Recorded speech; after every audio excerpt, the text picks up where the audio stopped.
Queenie, on the other side, had to cross the flames too. Jacob, terrified by what he'd already seen, tried to stop her. "Queenie, don't," he pleaded. "He's the answer," she cried back, voice trembling. "He wants the same thing we do." "No, no, no," Jacob shouted, clutching her, pain in his voice. "Come with me." "Darling, don't go." Queenie's shriek cut through the roar of the fire. Tears streaked down Jacob's face. "You're insane," he managed. Still, Queenie stepped into the blue fire. "No, Queenie, don't go," Jacob screamed, but she apparated through the flames and vanished. The blue fire spread, raging outward. Grindelwald held Credence gently in his arms and whispered, "This is all for you." Credence only wanted to know where he came from. He looked past Grindelwald to the motionless man beyond the flames, reaching instinctively for a pendant. Grindelwald smiled without answering. No one under his sway would be allowed to hide in a corner. The Elder Wand was his conductor's baton, the flames his orchestra, death the music. Blue fire struck down Aurors who tried to apparate away. 6 or 7 rushed blindly through the inferno toward Grindelwald. It became a massacre as much as a display of power. The flames swept past everything except John. He stood unmoving, the only audience member within the blaze, watching this elegy of death. "Mr. Scamander, do you think Dumbledore will mourn for you?" Grindelwald said, turning his attention to the 2 Scamanders. "Help them," Tina shouted toward John, the lone onlooker. John merely shrugged. "Sorry, Tina, they can handle it themselves." "You know me?" Tina was stunned. The familiarity in that voice struck her. John had let something slip, something she almost recognized. Flashes of the scene replayed in his mind. Letta, pretending to join Grindelwald to protect the 2 Scamanders. Grindelwald welcomed her. Letta looked at Newt and Theseus and said desperately, "I love you." Love who, exactly? No one could say. Maybe the big-hearted boy who saved her at school, maybe the fiancé who had always tried to care for her. Perhaps she loved them both. As a Slytherin, a little greed for love wasn't a crime. Letta aimed her wand at the skull clenched in Vinda's hand. A charm shattered it. The blue flames went wild, and the fire devoured Leta.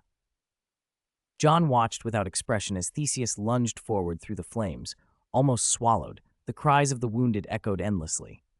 "I should leave," Grindelwald sneered to John. "This place is already beyond my control." With Credence in his arms, he shot one last look at the ruined cemetery and spat, "I hate Paris," then apparated away, leaving a tangle of bodies and smoke behind. John rose slowly and reappeared beside Nagini. She was about to be touched by the blue flames when a wave of gold pushed them back. He slipped an arm around her shoulder and whispered, "He will see you again." Nagini stared at him, tears brimming, hatred and grief twisting her face. "Who are you?" she asked. "John," he said softly. "John Wick. Don't forget me, Nagini. I'm leaving this with you," he added in a low voice, "a secret buried in your soul. Don't forget it." He wiped her tears away with an almost tender hand. Nagini felt the odd, cold sorrow in him. Someone who, outwardly indifferent to the dead, showed a private gentleness in parting. His protection had saved her and the muggles still passing through Le Père Lachaise cemetery. Not long after, Newt, Theseus, and the others apparated out one by one. The blue flames pursued. Every tomb seemed to vomit fire. The cemetery teetered on the edge of annihilation as Grindelwald's magic coalesced into something monstrous. A dragon-shaped entity of blue flame intent on destroying everything. Watching the tide of destruction that threatened Paris, John murmured, "Next, it's your turn, teacher." The fiery beast exploded out of the cemetery, rampaging across the city. Auror's spells were useless. Then an old man arrived, shaking but composed. John's chest tightened. Excitement flared in his eyes, quickly suppressed. Nicholas Flamel stood among them. "Circle up," Flamel instructed. "Insert your wands into the ground." If anything could blunt a spell like this, it was a united finite charm. People spread out around the graves and thrust their wands into the earth. "Finite!" they cried. A golden wall rose from the ground. Purifying fire answered the evil flames, and for a moment the two blazed against each other. Then the blue fire struck down the golden head. The purifying blaze was severed. Everyone coughed blood and fell back. This wasn't right. This wasn't how the vision had gone. John frowned in disbelief. A soft, tired voice came from Nicholas Flamel. "Child, our power is not enough." John's body trembled. He turned toward the old man, questions in his eyes. Flamel's face was kind as he confirmed what John already suspected. "Do what you do best," he said. "How?" John began. "Sometimes you must be willful enough to be worthy of the power you hold," Flamel said, and winked. "Care for your child. Use what you have." It was him, his teacher. Whether Flamel knew the future or had some guardian consciousness at his back, he was urging John forward. John smiled, wry and helpless. "You're willful now in a way you won't be later," he said. "Younger, a different mind," Flamel answered. John looked up at the dragon of flame that was already eating its way toward the city. "All right." Tina, still bewildered, heard only enough to know the white-haired wizard might save them. She turned toward John, and voice quavering, begged, "Please, whoever you are." John looked at her, and for a strange moment he asked quietly, "Has anyone ever told you your eyes look a lot like a salamander's?" Tina's gaze met his. There was a flash of understanding in them. John drew his white wand. "Finite won't stop it," Newt warned, forced back by the heat. John shook his head and smiled. "Playing with fire?" he said. "Newt, did you forget who rules the flames?" "You are?" Newt asked, uncertain, but John's grin answered him. Golden light began to burn from John's body. He murmured under his breath, "It's close. It's coming." He turned to Nagini and spoke softly. "May you have no regrets this time." The golden flames engulfed him. John lifted his right hand high. Time itself seemed to answer. A rending opened in the sky, and a sword ignited in his grasp, an eternal blade wreathed in fire so bright it hurt to look at. He knew, in the instant he held it, that he had succeeded. He could feel the call of an old, fierce friend. Wand in his left hand, sword in his right, John whispered, barely audible, "I am the dragon." Flames roared along his form. The golden dragon that sprang from him swallowed the blue inferno.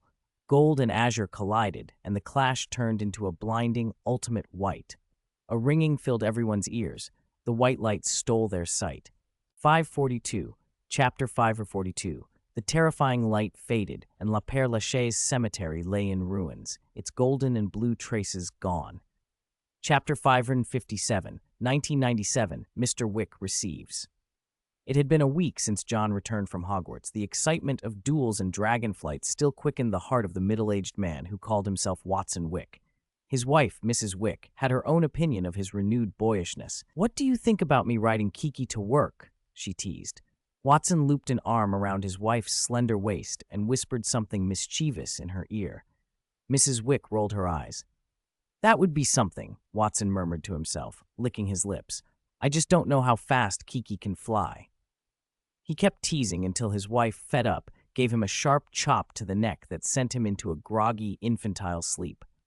When he woke the next morning, he felt unusually refreshed. Mrs. Wick was brewing a pot of magic tea that had been sent by one of their son's classmates. As an experienced parent, Watson immediately suspected the pretty girl who had sent it might have an eye for John. "You say John's so popular. Does he have many admirers?" Mrs. Wick asked, glancing at the carefully written note. Every word was deliberate, no corrections, no smudges. "There's a postman outside," Watson said. A letter had been dropped into their mailbox. He set aside the bread he had been about to eat and went to fetch it. Back at the table, he saw his son coming down the stairs and, half in jest, complained, "I stationed 20 heavily armed men with Chicago typewriters at the school gate, set up 3 gatelings, and bought a tank." He took a bite of parched bread, sipped milk, smacked his lips, and added, "There's even an armed helicopter your grandfather borrowed from Russia. We never even got to use it." John looked at his father without comment. "Never mind how the helicopter would get in. Where did you get a tank?" Watson smiled vaguely. "There's an American immigrant, Yuri Olav. He's a warlord. If it exists, he can find it. I have business with him." The envelope in his hand bore an odd symbol, an Ouroboros shaped like an 8. Watson frowned. None of his acquaintances used that seal. He set the letter down, curious. John, sitting opposite, said, "Aren't you running a hotel?" Watson's son knew nothing of the man's dealings. For Watson, the hotel had always been more than a business. It was a way to impose order. Whether they were underground bosses or shadowy financiers, people needed a marketplace, a regulated place to unify operations. By building the hotel and securing permits, Watson had also won tacit government support. Underground forces could never be eliminated entirely. New ones would always rise. Providing structure and a code of conduct was useful to everyone, and it gave the officials something controllable to work with. The hotel's security was not mere flair. Watson had founded legitimate mercenary and security firms that absorbed retired service veterans, solving employment and pension problems for many soldiers while creating a capable force to enforce his rules. He sighed, thinking about the hotel he'd long imagined. "Magic is incredible," he said. "I thought the house was destroyed, but it's perfectly fine. If only the hotel could be built with a wave of a wand," he thought. John ignored his father's daydreams and ate his breakfast. Only then did Watson pick the envelope back up. The Ouroboros on it seemed to be stretching. The cover read, 1997, to Wick, Previtt Drive, Little Winging, Surrey. Sender, 1 Wick. Watson stiffened. The penmanship shifted and new words formed. "Don't let me find out." He hesitated. His son had warned him about mysterious magical objects. What if this was a trap? As he watched, the writing changed again. "Ask me for strawberry jam, and I will give you blueberry jam." Watson glanced at the jars on the table. "John, pass me the strawberry jam," he said, trying to sound casual. A few seconds later, he watched his son hand it over with an impassive look. Watson scooped jam onto his bread without looking at the envelope. The moment it touched his tongue, something was wrong. He looked up at the blue jam and met John's sober expression. "Was that on purpose or an accident?" Watson asked cautiously. "Accident," John replied. The letter kept rearranging itself. New words appeared. "Open after I leave." Watson's curiosity gnawed at him, but he asked instead, "Are you going to that magic company today?" The thought made him uneasy. He had spent years building his enterprise. His son had already started his own several years earlier. Watson studied the envelope again and stole glances at his son. Breakfast stretched out like a fragile, silent thing. Finally, John finished and went into the basement. Mrs. Wick brought Watson a cup of jasmine tea and left it by the table. Watson crept to the basement door and listened. When he was sure John had gone, he dashed back upstairs. Instead of opening the envelope casually, he locked the doors and windows, drew the curtains, and moved with the kind of secrecy that made his wife smile in mild amusement. "What are you doing?" she asked. Watson took a steadying breath and opened the envelope. If the letter was truly from his son and dated 1997, then the whole idea was absurd. But what had already happened made him serious. Mrs. Wick, curious now, hovered nearby. Inside was a sheet of parchment and a small golden beetle. The beetle vibrated its wings, and when it unfurled its back, inside lay a small black octahedral stone. The first line Watson read made his chest drop. "Take the stone and confirm if I am dead. This is the resurrection stone. If I am dead, you will see my soul." Watson's legs went weak. He braced himself against the table. A resurrection stone could summon the sight of the dead. If John had truly fallen, the entire Wick family would see him. Mrs. Wick noticed her husband's pallor and moved to help. "Don't come over," Watson barked. She paused, stunned by his intensity. He trembled as he picked up the stone. There was no ghostly form. For the moment, relief washed through him. He read on. "If I am alive, follow the beetle's guidance to find my sword. This sword was forged with my blood. Only my closest kin can find it. Bring Basil and Riddle. The owl has guiding magic. It can lead you to my house in the magical world."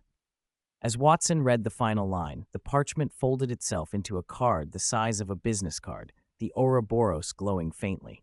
The golden beetle flew to Watson's palm. He felt it bite his finger. It drew blood. The beetle fed until it was swollen, then buzzed away. "Quick, follow it," Watson said, urgency cracking his voice. Mrs. Wick set down her cup without hesitation, and they rushed out. They drove, following the tiny flashing beetle as it darted ahead. The beetle moved extraordinarily fast. Chapter 558, A Letter from the Past. The relationship between Weasley mother-in-law and daughter-in-law had always been tense. Fleur had chosen to return home after the war at Hogwarts. She was from France and had stayed with her sister while preparing to enroll at Beauxbatons. Chapter 543. The Delacours were an old French family. Though they weren't listed among the Sacred 28, they still wielded considerable influence in France. "I hate socializing," Gabrielle Delacour muttered, tugging at her dress. Like her older sister, she already had the makings of a beauty. As they grew, Fleur and Gabrielle were like two exquisite flowers. Because Hogwarts had taken part in the war, Fleur was acclaimed as a war hero. On her return to France, the Ministry of Magic awarded her a medal for bravery. Mr. Delacour treated the medal like both a celebration and revenge against the ungrateful Weasleys, and so he held a grand banquet. Alongside magical celebrities, he invited promising young people Fleur's age. He wanted everyone to see that his remarkable daughter bowed to no one. What was that Weasley family anyway? Faced with such an occasion, Fleur became the perfect society lady. Surrounded by handsome men and pretty women, she still stood out as the most breathtaking. The French Minister of Magic attended the banquet and spoke with Mr. Delacour. Delacour, your daughter keeps growing more beautiful, just like her mother, Minister Charles Rollin said. I can't imagine who could be fortunate enough to court such a brave, lovely girl, Mr. Delacour replied. He sounded modest, but anyone could see he was practically floating with pride. Roland understood his old friend's mood. His interest was not merely paternal. Aligning with the Delacours was a way to get closer to John Wick. No, Johnny Silverhand, as he'd once been called. The revelation that the young wizard who had killed Lord Voldemort had taken the name John Wick had sent shockwaves through ministries worldwide. At less than 17, he had felled Voldemort, built a colossal business empire, and set the tone for dark wizards in a country. That kind of person was terrifying. One nation had already felt the force of this second king. The Japanese Ministry of Magic had exposed human experiments, fractured into factions, and plunged its magical society into turmoil. Wizards typically peak around 40 or 50, not in their teens. John was already at his peak with decades ahead of him. Imagine what he might be like in 30 years. Countries reacted differently, but the French ministry was preparing to court him.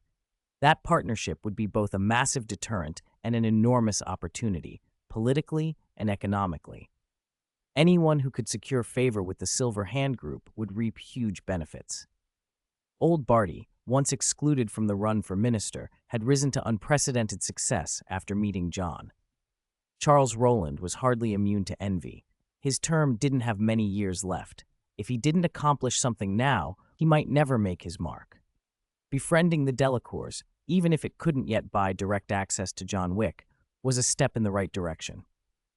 The Constellation Society, after all, was on his desk. 10 members, 8 purebloods, 5 families among the top 5 of the Sacred 28, and 2 families poised to fill vacancies. They could, together, overturn a ministry. Of the 2 non-purebloods, one was Jin Ledisley, the son of Ilvermorny, and the other was John Wick. Even a small, concentrated organization like that would shape the magical world's future. Roland couldn't help wondering whether they planned to rule it. On the surface, he kept smiling and chatting with Mr. Delacour. Gabrielle, idly swinging her foot, didn't share her sister's composed temperament. She loved adventure stories and wanted Fleur to tell her again about Big Brother Wick. Just then, she noticed a bewildered delivery man outside. Mail between wizards usually came by owl. She had never seen a person delivering letters. She glanced at her parents, who were engrossed in conversation, and slipped away, holding up her skirt. The delivery man was almost 80, trembling as he checked the address over and over. "Can I help you?" Gabrielle asked. The man coughed twice. Coming here had taken him a lot of effort. "Is this Fleur Delacour's home?" "Yes. Do you have something for her?" He handed her an envelope stamped with an Ouroboros and the number 8. The old delivery man looked bewildered and muttered, "How did I get here?" He shook his head as if he hadn't seen Gabrielle, then turned and walked off in another direction. Gabrielle blinked, opened the envelope just enough to see the name, and ran back into the banquet in a flurry. "Gabrielle, compose yourself," Mrs. Delacour warned, trying to keep the ladies amused. Gabrielle slowed down and approached her sister. Fleur, currently being charmed by the minister's son, wore a practiced smile. "Sister, Big Brother Wick sent you a letter," Gabrielle panted. "John?" Fleur's face lit with surprise. She excused herself politely and glided over, planting an emphatic kiss on Gabrielle's cheek. "You are my savior." She took the envelope and, puzzled, said, "Why didn't he send it by owl?" John's owl, Basil, usually delivered mail directly and often unceremoniously, sometimes barging into a room. This letter, arriving by a human courier, was unusual. The Ouroboros on the seal rotated and formed a perfect circle before Fleur tore the envelope open. Her expression shifted from confusion to solemnity. John never wasted words. The parchment inside explained bluntly that he had been trapped in the past by time magic and instructed Fleur to gather people and come to Silver Hand Manor immediately. As she read, the parchment folded itself into a small card.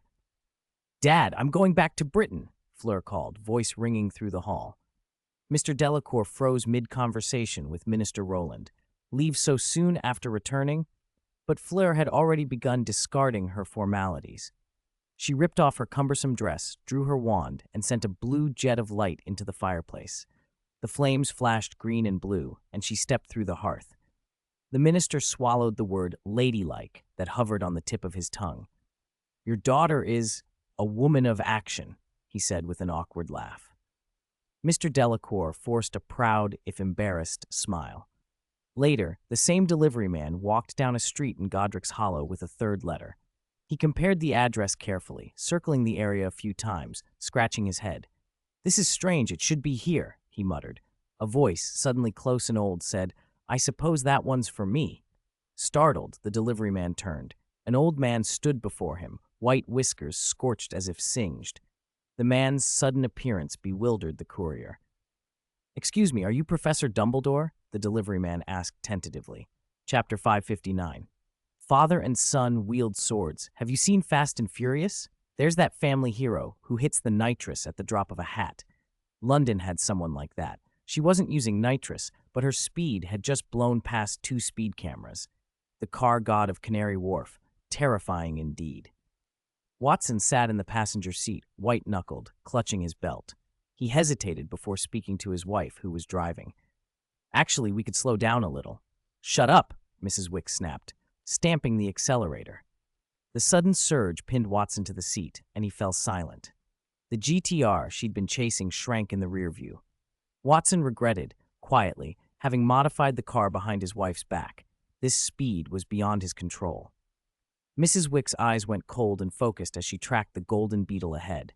2 owls perched in the back seat, squinting. The white one looked at Watson with a disdainful expression, as if mocking him.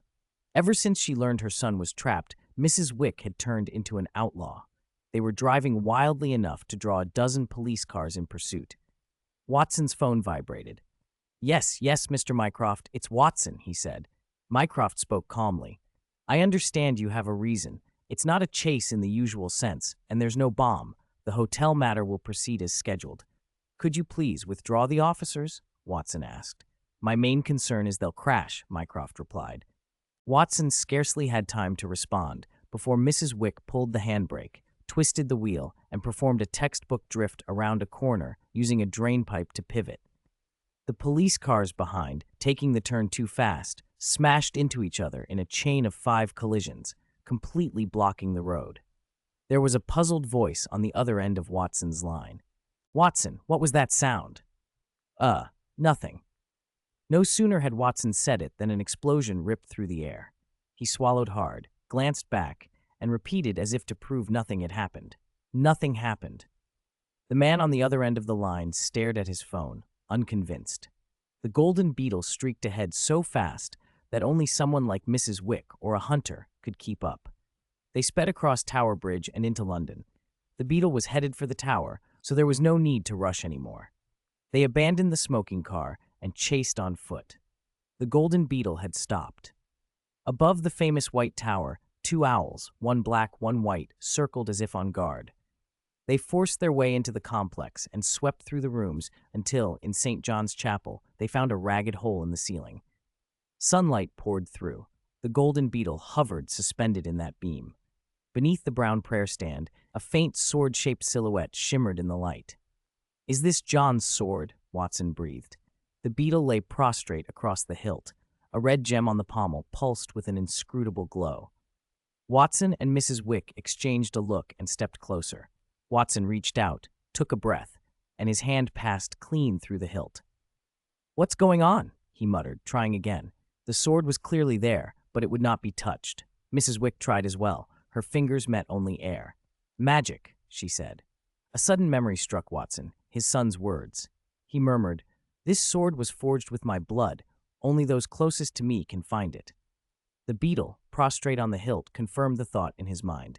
He was about to act when a gunshot cut through the chapel. "Ha-ha, Watson Wick," a voice jeered. "You miscalculated." Dozens of hard-faced men filled the doorway, weapons trained. Their leader was a dark-skinned man with a heavy gold chain, a ruby ring on his left hand, and a revolver in his right. Watson's jaw tightened. "You?" he said. "The Nigeria gang has been exiled." "Fuck," the leader spat. "Only fools let you run things. The lions of Nigeria don't bow to anyone." This had been the Nigeria gang's turf. They were the ones who had caused trouble at the hotel before. Watson had cooperated with the authorities and the underground to exile them, but they had come back persistent as ever. Trapped now on enemy ground, they were cut off. Mrs. Wick silently slipped off her stilettos, and with a flick of her fingers, 2 small teaspoons appeared in her hands. She took a fighting stance. "Whoever stops me from saving my son," she said coldly, "I will kill." "Spoons?" the leader laughed, eyeing the tiny utensils. "You gonna make me tea?" He didn't take her seriously. He raised his pistol and fired. The bullet vaporized the space where Mrs. Wick had been standing, tearing through her hair. She dropped low and charged. The teaspoons in her hands flared into gold light. One of them sliced through the brain of an assailant who was just raising his gun. She moved like a ghost through the crowd, fists, knuckles, palms, elbows, knees, feet, every part of her a weapon. Even the fiercest lion bows before a hunter, and Mrs. Wick was no ordinary one. She was an alpha wolf of the Jovanovic family, hunting for her son. Silver light flashed, gunshots pounded. She crashed into the mob like a tiger, slaughtering them. Someone tried to sneak up behind her, but her hair unfurled like wire and sliced his throat. Blood sprayed against her pale skin like flowers blooming. The Nigeria leader stared, incredulous. He'd seen strange powers before, men who could make people plunge from buildings with a stick, but never a woman who could kill with hair. Panic replaced his arrogance. "Bring more! Shoot her!" he screamed. His men surged forward and unloaded a fusillade. Even a hunter would struggle against such concentrated fire, but Mrs. Wick darted behind a wall. Stone fragments rained from the impact. Watson's people weren't close enough yet. The leader had moved on to him, licking his lips as he brandished a hand axe. "Watson Wick, president of the underground," he taunted. "At least you've got a pretty woman." "And then I'll cut you up and make you watch," Watson snapped back. The leader brought the axe down. Watson didn't dodge. He lunged into the leader's arms, and they grappled. Watson's fist slammed into the leader's molars. The axe nicked Watson's arm. Still, he clamped both hands around the man's forearms and did something primitive and terrible. He bit. Blood filled Watson's mouth. His teeth tore into skin, finding the throat. He ripped a chunk of flesh free. The leader screamed and staggered, a fountain of blood spraying across Watson's face. Watson spat the meat out, eyes blazing. He plunged his fingers into the leader's eyes, gouging and crushing them until the man howled in a wet, ragged sound. "You can touch me," Watson said through the roar in his ears, "but you don't touch my family. You won't see heaven, only hell." The gunfire faltered. The gang froze, horrified into hesitation by the sight of their blinded leader and by Watson's terrifying ferocity. The second in command tried to rally them. "He's just one man. Finish him." Mrs. Wick was pinned under fire. Watson wrenched the hand axe from the leader's grasp and staggered up. The men raised their guns. Watson gripped the axe blade with his left hand and pressed it to his palm. He tore his flesh. Blood welled and began to flow. The gang thought madness had claimed him, the underground president cutting himself in the middle of a firefight. But Watson put his bleeding hand into the illusory sword's light in the chapel. The blood dripped onto the shimmering form. Touched by the blood of his kin, the silver-bladed sword began to solidify. Watson let go. He reached out and took the hilt. This time, his hand met steel. He drew the sword with a low, animal roar. It was more art than weapon, a long silver blade inlaid with gems. He held it level, aiming it at the Nigeria gang. "Let me see what you can do," Watson muttered, thinking of his son's words. What did John say? "I am the dragon." Flames erupted along the blade. The sword itself seemed to breathe. A dragon's roar rolled from within the metal and shook the chapel. Father's blood, son's sword. The old law had fulfilled itself. Outside, tourists were being evacuated, but not everyone had left. A man who had just stepped from his car turned when a tremendous explosion rocked the tower. Black smoke poured from the almost 1,000-year-old white tower. Glass in the windows melted, and spiderweb cracks spread across the facade. He stared at the historic building turn dangerous ruin and ground his teeth. "So that was nothing, Watson Wick," he muttered. The golden dragon sword shattered the chapel's outer wall in a single deafening strike. A pressure wave knocked several police officers off their feet. One officer staggered to his radio, fear in his voice. "We can't confirm yet whether there will be a third explosion," he reported, watching colleagues being blown back by the blast. Mycroft stared grimly at the spot. There was no one left standing before Watson, only charred corpses frozen in their last living postures. Watson stood dazed, the sword heavy in his hand. The burning golden dragon that had swirled around him now split into 3 young dragons, each about 8 feet tall, circling overhead. "Is this John's power?" Watson breathed. Confronted by raw magical force for the first time, he was shaken. He thought of his wife and ran through the ruins to find her. Mrs. Wick met him with a suspicious look that made him give a sheepish smile. If the flames had veered the other way, she would have had every reason to suspect her unreliable husband of using the chaos to find a new mother for their son. "Are you all right?" he asked. "I'm fine." "You really are?" "Husband," she teased, and their eyes softened. The adrenaline of the episode had inexplicably brought them closer. Watson moved in. Mrs. Wick closed her eyes. Just as they leaned in for a kiss amid the ash and embers, 2 fluffy heads, one black, one white, peered up at them from nearby and cleared their throats. Being watched by 2 owls was strangely awkward. Watson tried to look composed. Mrs. Wick, blushing over her own impulsiveness, stepped back to smooth her cheeks. "What about the fire?" she asked. Outside, the firefighters were asking the same thing. The golden flames had raced along the ancient building and kept spreading. High-pressure water cannons did nothing. The fire simply couldn't be put out. Watson said uncertainly, "It was caused by John's sword, so maybe it can be controlled?"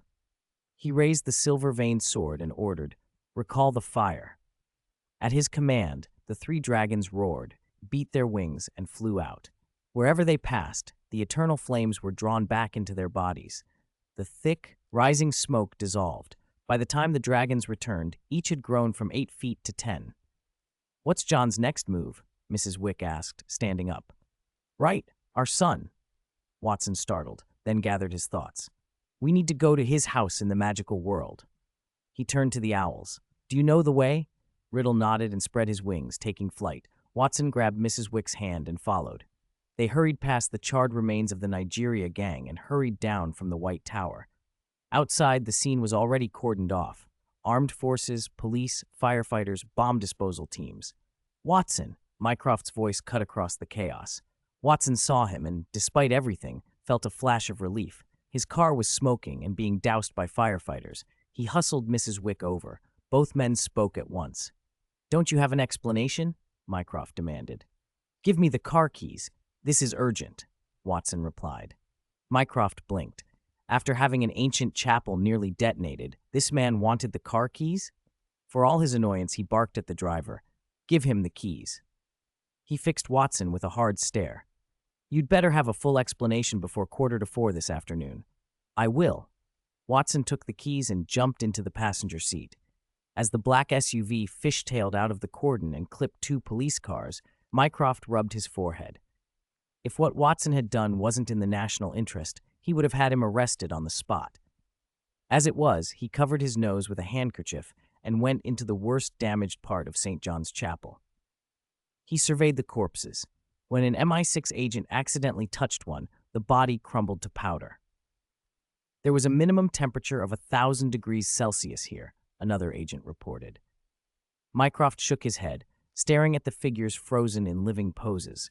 If the outside and in were instantaneously carbonized, the temperature would have had to peak above 5,000 degrees. "An instantaneous burst of 5,000 degrees, Mycroft murmured. "Watson, what did you do?" A small nuclear device should have leveled the whole site, yet the structure and other nearby buildings survived. He ordered the agents, "Seal this location. Update Watson Wick's file." Suspected possession of weapons of mass destruction. Classify as top level, an analyst said, and the MI6 team immediately went to work. The last time they had been this busy had been during the bloody changing of the guard among London's underground forces, when a strategist such as Fine Wallace had reshaped the entire underworld. Mycroft's thoughts raced. A wife with possible Russian ties, a son whom MI6 couldn't locate, a husband called the Underground President who could slaughter the subterranean kingdom and had connections to the King of War. What kind of family was this? The SUV followed Riddle's guidance to the outskirts of London. Basil flew out of the car like a curtain being drawn, and wherever he passed, a magnificent manor blossomed into existence. Watson's chest tightened. All his hard-earned money, all the risks he'd taken, his son owned a stately manor. "It's like Downton Abbey," he muttered, half in awe, half in envy. Security appeared along the drive, guards and wizards who didn't know the car but recognized the Black Owl. Riddle and Basil led them to the front door. Inside, John's friends were waiting. "Mr. and Mrs. Wick," Percy greeted them, stepping away from Ministry of Magic duty. The rising star of the ministry was here in full, earnest support. "This time it's our turn to help John." Malfoy, who had cut short a trip to Germany with his parents, added dryly, "We can't always let our king take all the risks." Heinrich drew his wand. Otto smiled and drew his as well. Daphne stepped forward and said with fierce determination, "Please, trust us, Uncle Auntie." Her sister Astoria looked surprised at the uncle. Percy had to clarify, and Astoria wondered if her sister had finally matured. She shook off the thought and stayed alert. There could be no mistakes. Malfoy noticed and silently approved. "My Otto is indeed the cutest." Fleur glided up and planted herself protectively beside Astoria, pulling her a step behind. Malfoy bristled inwardly. Mrs. Wick was moved by the sincerity of the young faces. Tears welled in her eyes. Before a tear could fall, something tugged at her pocket. Watson felt his hand heat up and took out a small card. The drop of blood that had formed at his fingertip, the ritual link he carried, was drawn into the card and absorbed. At the same moment, he strode to the center of the room with the silver-veined sword and drove it into the floor. Fleur took out her own card and watched it fly to the same point. The two cards overlapped and vanished. The Ouroboros engraved on them uncoiled, its tail looping into an endless figure eight and settling, biting its own tail at the gem set into the sword's hilt. The members of the Constellation Society fell into tacit agreement and lifted their wands. Brilliant beams of magical light shot from every wand toward the sword. The combined power, amplified by the Philosopher's Stone and anchored to the time anchor in the ritual, converged on the hilt. A golden aperture tore open in the air. Chapter 5 and 46. 9 talented young wizards stood shoulder to shoulder, their magic rivaling that of an auror. Despite their youth, they were pouring everything into the task. Astoria was the first to falter. Sweat soaked her face as she clutched her wand. With John as the benchmark, he had reached 6th-level magic, far beyond the others. Astoria was the youngest. Her power barely reached 4th level. When her magic connection broke, a backlash slammed her backward. "Asto!" Malfoy bellowed, lifting his wand. "Why will this thing never be satisfied?" "We need a massive imprint to anchor it," Heinrich said. He was 2 years older and had come from Durmstrang, where forbidden arts and the dark were studied. "Our magic won't force it open. A stronger force must intervene." Percy swallowed blood. In raw power, he was the strongest among them, and he bore the heaviest blow. The group cried out and pushed more magic into the golden aperture. The hole split a little farther, but their reserves were already seeping away. Malfoy produced a small emerald vial and swallowed it in one gulp. "I'll risk it," he cried, smashing the bottle. "For John," Percy followed. The emerald draught temporarily boosted their magic. One by one, they drank. "One more surge," Heinrich ordered. They raised their wands and poured everything they had into the glowing ring. The light tore open another third. The backlash was ferocious. They were trying to set an anchor. The last person to complete the anchor would take the brunt. Malfoy's connection wavered. He scanned the circle and saw fatigue in his teammates' faces. He refused to be the first to fall. "I'm not last," he shouted, forcing more power through his wand. Neville, just as exhausted, gritted his teeth and pushed through as well. The golden aperture widened. The Ouroboros-shaped light, drew itself from an 8 toward a perfect circle. As the loop neared completion, everyone's strength ebbed.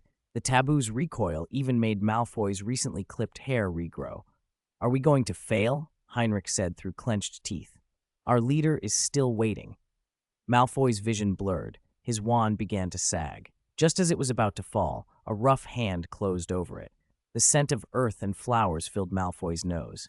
He looked up to see Barty Crouch Jr., disguised as a gardener, standing behind him. Magic streamed from the thief's hand, into Malfoy's wand, into the golden aperture. With that surge, the hole held open, almost a perfect circle, but still missing a sliver, a chasm they could not cross. "Open for me," Neville roared. He flung his wand aside and drew the silver-bladed sword John had given him. Muscles bulging, he slashed at the rim of the golden opening. The instant the blade touched the light, it was like a herd of elephants dancing on the tip. The sword shook violently, and Neville's whole body trembled. Sweat soaked through his clothes. "This blade was forged to cut magic for John," Neville gritted out. "It will not fail him." Neville's pride flared, veins standing out on his flushed face. The blade bent under opposing forces, yet it rent the circle wider. He howled like a lion, then a void force snapped out and engulfed him. For a moment it looked as though he had been torn apart. "Neville!" someone shouted. The sword was wrenched away, the young man flung backward. At least half his bones were broken. The blade quivered in the golden light before it was hurled free. Had they failed?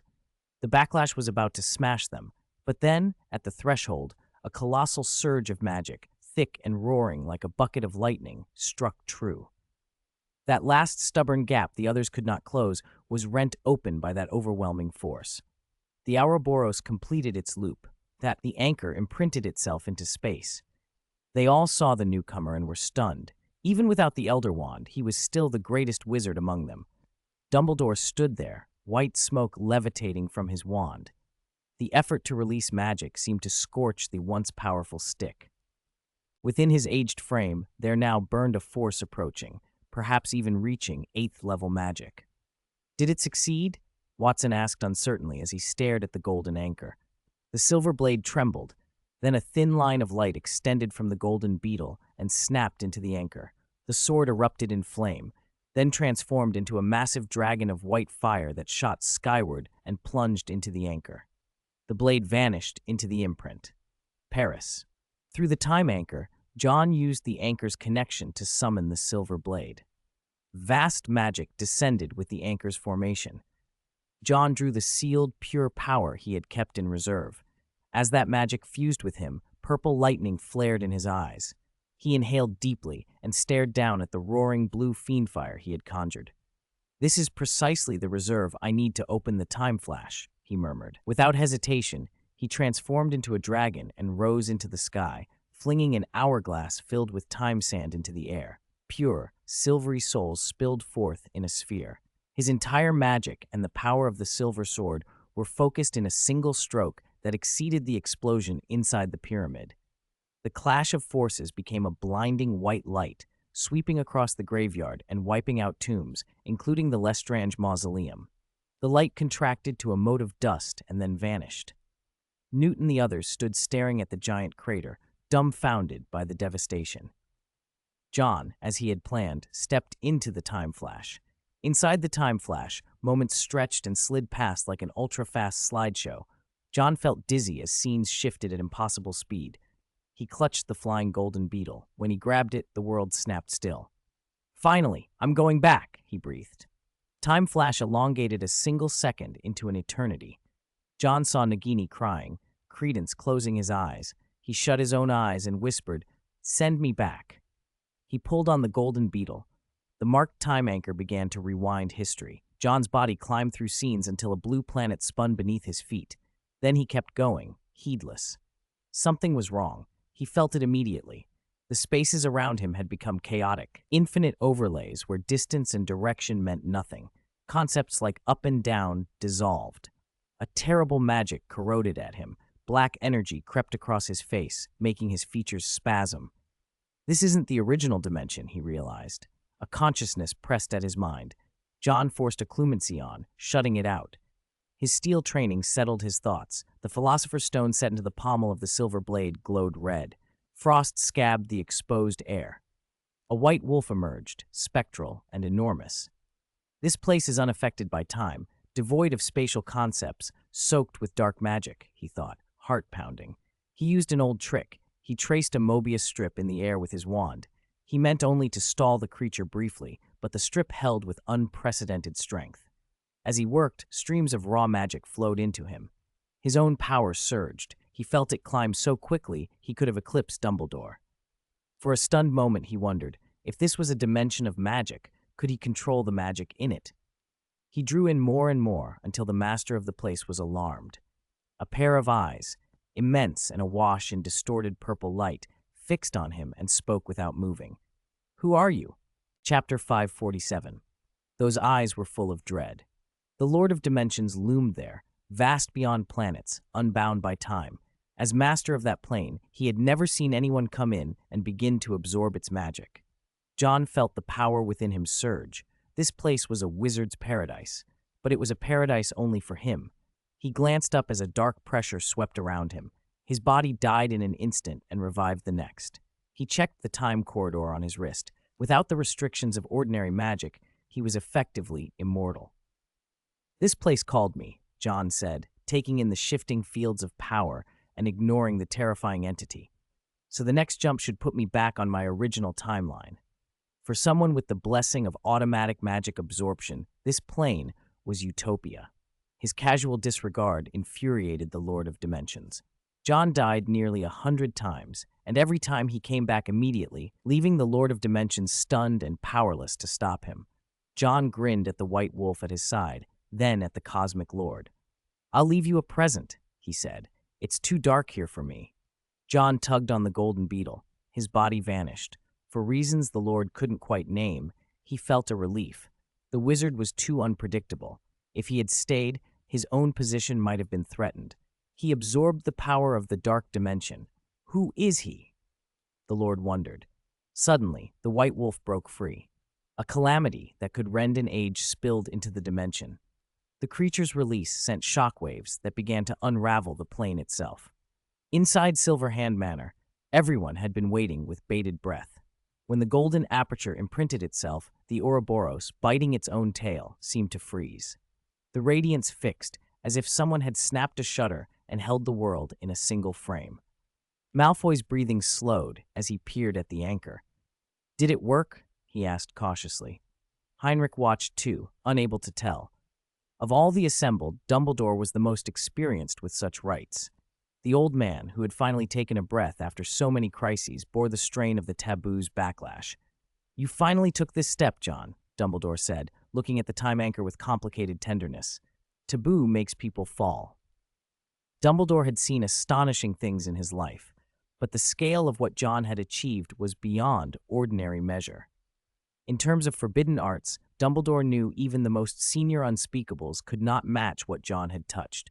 His knowledge and wisdom were wider than most could imagine. The memory of a white-haired youth from years past rose in Dumbledore's mind. Now it made sense how powerful John would be upon his return. During his years as headmaster, whenever Snape mentioned John, Dumbledore had sometimes conflated two different images in his mind. It wasn't that John resembled Lord Voldemort. Rather, Dumbledore's subconscious had overlaid figures and created a new image, the white-haired wizard he'd glimpsed in youth. The truth clicked into place. "So it was you all along, Yoel," he muttered, touching his nose as if to clear the fog of years. The frozen time began to move again. The Ouroboros devoured itself. The two serpents shrinking, heads devouring tails until the light burst outward in a blinding flash. When the golden glare faded, a figure stepped forward. He twirled his hair with a finger, black mist coiling around him, and then let a smile unfold. "I'm back." Everyone focused on the returning figure. Malfoy's eyes locked in. He stuck out his tongue and sprinted toward him. When he lunged, his body found itself hanging upside down from a chandelier. Daphne had hexed him mid-leap. A soft crash followed as someone barreled into John's chest. Instinctively, he steadied the figure and looked down, laughing. "For you, I was gone less than 2 hours," he teased. Daphne rolled her eyes, then shoved him down, Members of the Constellation Society piled on as their customary punishment for John's unauthorized escapades. Malfoy, still dangling, screamed indignantly, "Why do you still have magic? Bat bogey hex!" He was close to drained when Daphne stepped in. No one expected her to still possess that much magic. John laughed along with the others. Malfoy squawked and then froze as he noticed something odd. "John, your hair is back!" They all turned. The white hair that had defined John was gone. His locks were black again. Surprised smiles spread around the room. "Some unexpected gain," John said, shrugging. The dark power he'd drawn in that other plane had simply dyed his hair back to its original color. Then John's smile faltered. His eyes met the white-bearded old man in the room, and astonishment replaced levity. "How could it be you?" he breathed. Dumbledore had not joined the youngsters' play but stood quietly, surprised by John's reaction. "You wrote to me, John," he said. "No," John insisted, shaking his head. "I wrote to someone else." Dumbledore fell into thought. John had suspected that the combined magic present might not be enough to secure an anchor. He'd written 3 letters to stack the odds. One to his father, asking him to find the silver-veined sword, one to Fleur, asking her to gather allies, and one, most crucial, to a powerful wizard who could help anchor the ritual. Among the names who could fill that role were Grindelwald and Dumbledore. Now, looking at the old man who stood before him, alive, John had his answer. "All right." Dumbledore gave a small, rueful shake of his head. There were details John couldn't explain, but the end result had been the arrival of the other Dumbledore. Heinrich hauled John to his feet. John looked at the old man with steady eyes. "You helped me, Dumbledore. I have to repay you." "You've already helped me, John," Dumbledore said. His survival had been bought by the Holy Grail. His saintly nature made him unwilling to accept payment for guiding a wayward student back. But John smiled with firm resolve. "This is an equal exchange. Don't refuse on principle." Across the ocean in America, Nagini sat in her wheelchair. Her soul had been returned. Her legs should have worked, but she seemed to have forgotten how to walk. She cradled the wand John had given her, 11¼ inches, with a thestral feather core. Its tail spiraled with a sapphire inlay. It was a wand made for someone reborn, and she cherished it. In her early life, there had been a young man she'd loved, and even after she had become a snake and lost the chance to see him again, she kept the promise that he would find her. Across the wand's length, a small inscription caught her fingers. She traced it and read softly, "To celebrate Nagini's rebirth." She pressed the wand to her chest and whispered the name of the one she had mourned for so long. Credence. The name seemed to call the air. A black mist threaded through her body. The sensation was achingly familiar. Her eyes widened. "Is that you?" she asked in a trembling voice, the snake lady of the 13th district feeling something like hope and fear rolled into one. The black substance slowly gathered and took shape before her, coalescing into a human silhouette. Chapter 548. The face was familiar, but his hair had grown. He wore the crimson suit John had given him that day, as if he had come for an appointment. Nagini. Credence himself wasn't sure. He had sunk into a deep sleep and then woken again. After finding his family, he learned who he truly was. He had a name. Still, he could not find the person he cherished. The Obscurus had eaten at his body, and not long after he returned to Godric's Hollow to his father, he died. He was buried there, wearing the pendant he'd never taken off. The one who should have slept forever was suddenly alive many years later. The pendant, the parting gift, had vanished. Guided by fragmented memories, he had found this place. Nagini covered her mouth. Tears streamed down her face. "John." Memories of her missing soul surged like a tide. "May you have no regrets this time." The words he had said when he left echoed in her ears. Her legs, which should have been heavy with age or sorrow, moved as if by command. She ran toward the embrace from so many years ago. "You're back, Credence." He was her king, gentle and terrifyingly strong. He could be selfish and tyrannical, willing to break rules for those he loved. He would reverse fate for his friends. He made up for their lost years.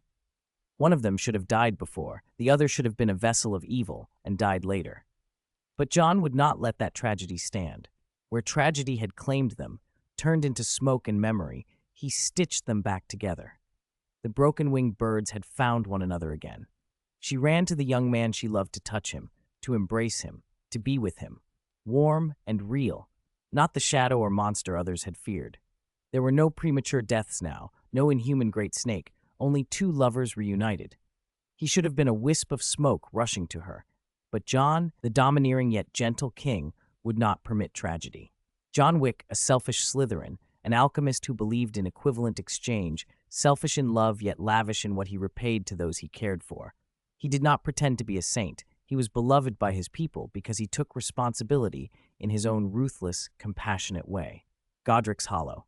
An old man and a young one walked among the graves. "What should I call you? John or Yule?" Dumbledore asked, as if greeting an old friend who had come back into his life. John stepped into the cemetery where the three of them had once wandered, stopped, and said flatly, "It's your choice. Choose whichever name fits the fate you want." Dumbledore, the thing you once avoided, the guilt you carry. The white flowers had already overrun the tombstone. John crouched and gently pushed them aside with his hand. The wreath at the base had become a wide patch of blooms. "How long has it been since you last came?" he asked. Dumbledore's eyes went distant. "A long time. You should have come back sooner. Your avoidance made you lose him." John's voice was soft but unyielding. He rose and held out his left hand. The earth sealed over the grave parted. Propped on a bed of white flowers, the coffin slowly rose. Dumbledore stared until the white coffin had fully emerged. "I don't understand," he murmured. "Why are you doing this? And how? How did you do it?" John's expression was unreadable, but after a moment he spoke of equivalent exchange in the same straightforward way he spoke of everything. Dumbledore's face twisted with conflicted relief and shame. He would have begged this man, begged the young Slytherin who defied taboo, to undo what had been done. Beneath that coffin lay a guilt Dumbledore had carried his whole life. His avoidance of himself, his failure to take responsibility, and the consequence that made his beloved sleep forever. He had never known exactly how the accident had occurred. He only knew his heart had not been whole since. "How did you do it?" Dumbledore pressed again. John smiled without humor. "Dumbledore, magic, like alchemy, costs. You always think in terms of spells and formulas. You asked what dark rite that Slytherin used to break the rules." "Yes," Dumbledore said. "I thought it."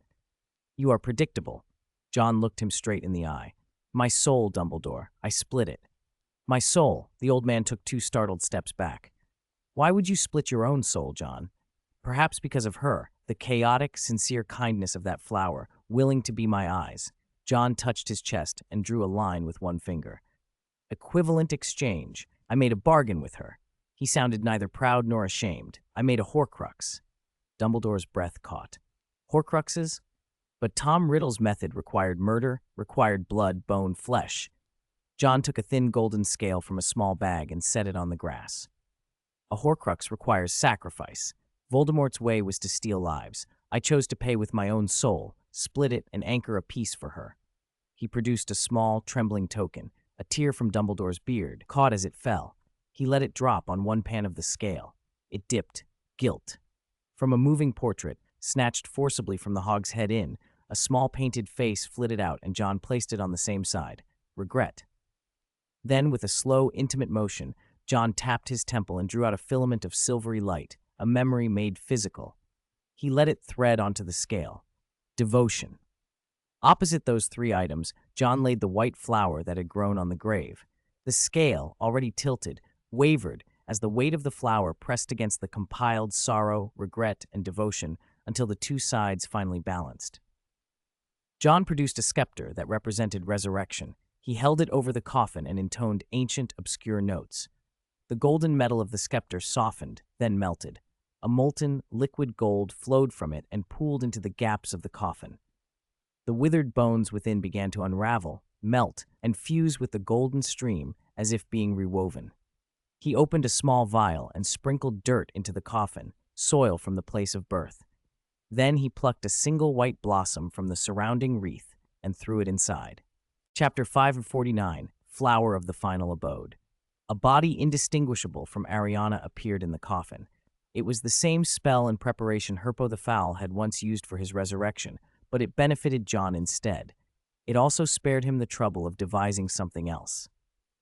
And finally, John said as he looked at Ariana's still form, picked up the white Horcrux flower, and gently blew on it, the soul.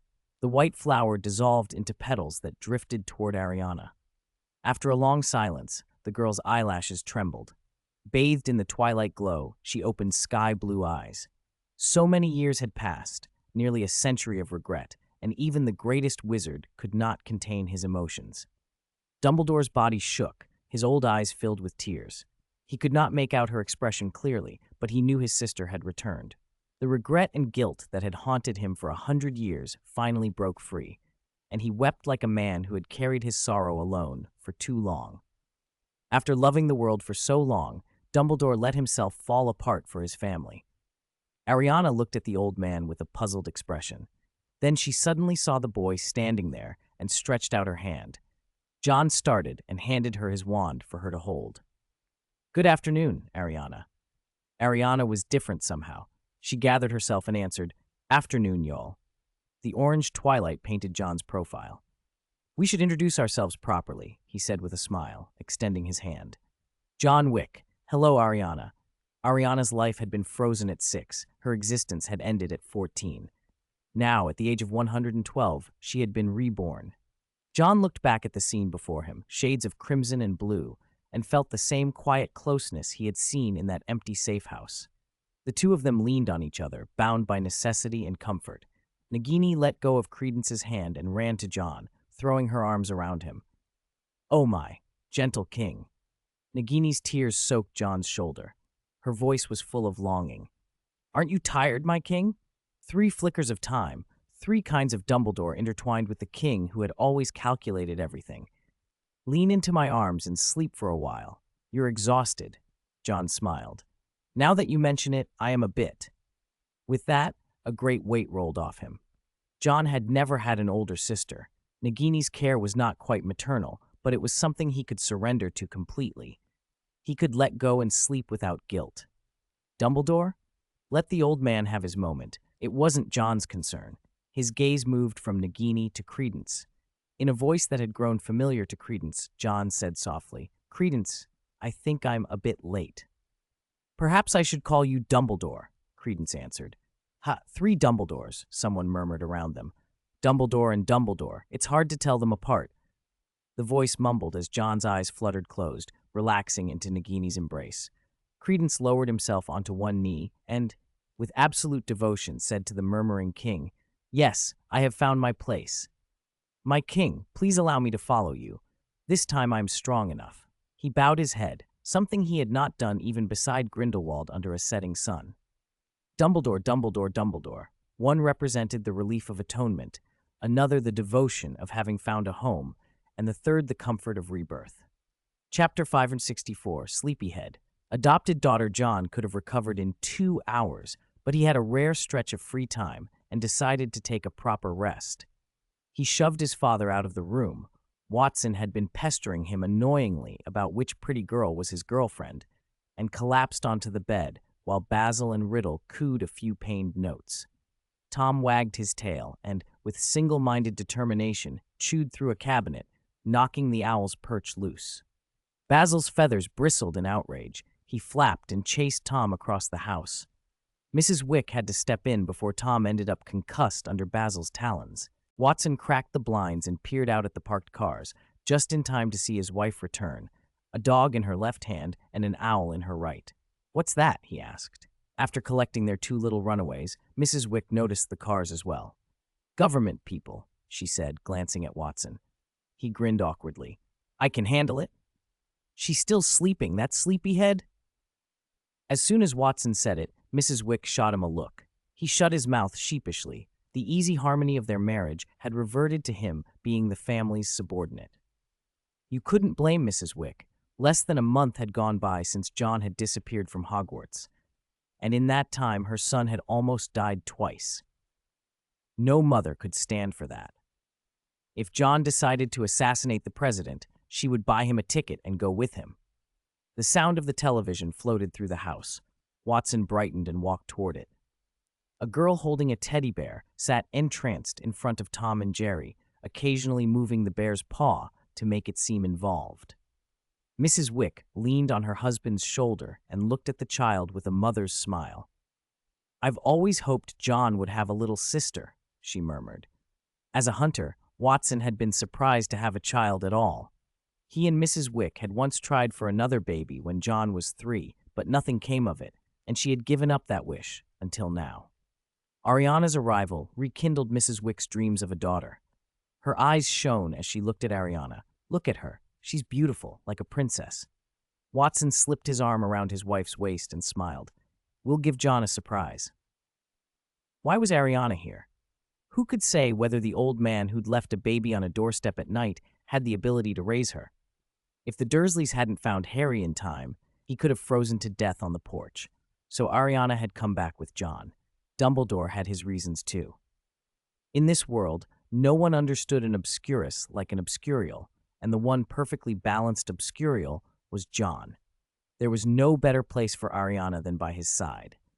Dumbledore's guilt had prevented him from raising her properly, and he had tacitly approved of his sister's leaving. This way she could be with John. After 3 days in bed, John finally went downstairs. His parents beamed at him. "Let me introduce you. This is your sister, Ariana Dumbledore Wick." John glanced at the adoption papers in his hand, and then at his smiling parents. "Are you serious?" Once he was sure it wasn't a prank, he covered his face with both hands to calm down. Watson snapped, affronted. "What do you mean by that? Didn't you bring this poor child back?" He sounded reproachful. "You finally dared to do something brave. Don't ruin it." John turned to Ariana, who had shuffled forward at his arrival. He was speechless and oddly choked up. "The problem is, she's older than you, Dad." "What?" Watson's face froze. He peered at Ariana, puzzled, then declared, "You must be joking." "You faked her birth certificate?" John said, holding up the document. "It says 1982? Watson cleared his throat. "The papers are definitely real. Don't be ridiculous. Besides, even if there's a mistake, it can't be off by that much." Given his father's habits, John knew without asking that Watson had used connections to obtain the paperwork. He snorted.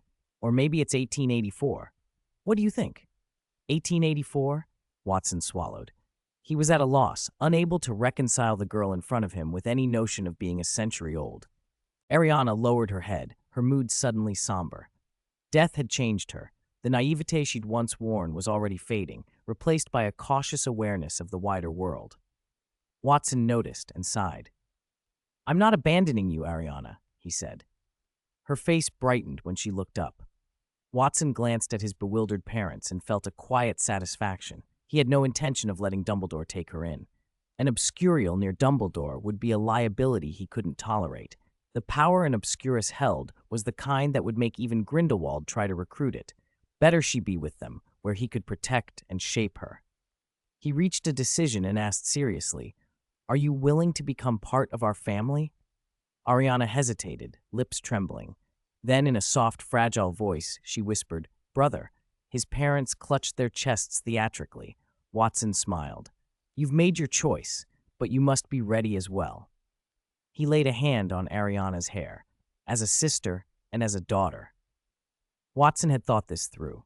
Ariana's recovery was encouraging. She was no longer lost in grief, and it was time to teach her to control the obscurus. Unlike most obscurials, whose obscurus often dominated and corrupted them, Watson had trained his consciousness to dominate the dark power. His will had been tempered by repeated magical outbursts and by soul potions. His spirit was unusually strong, and he had methods and artifacts to help tame the obscurus in others. He had 2 items in mind, Ravenclaw's diadem and the Golden Mask of Wisdom. Both could bolster a person's spirit and suppress the obscurus's corrupting awareness. But first, he needed to strengthen his own spirit and prepare remedies for Ariana. "As a gift for becoming my sister," he said, producing a splendid diadem, "I think I know what to give you." The diadem shrank, folding itself until it rested on Ariana's wrist as a delicate bracelet. When it closed against her skin, she felt different, steady, as if some small thing within her had been soothed. Watson didn't notice his father's pensive look when he said, "gift," nor the meaningful glance he shared with Madam Wick. They both understood. Watson would need to make soul potions. He had been able to use fragments of his soul to create Horcruxes precisely because he could heal himself. He could split and mend his soul at will, That capacity even let him repair Nagini's fragmented soul. Ariana would need that kind of support as she relearned how to live with the Obscurus. I also need to go to Silverhand Manor, Watson said casually. The Dementor farm should be producing a good harvest. He had automated much of the harvesting.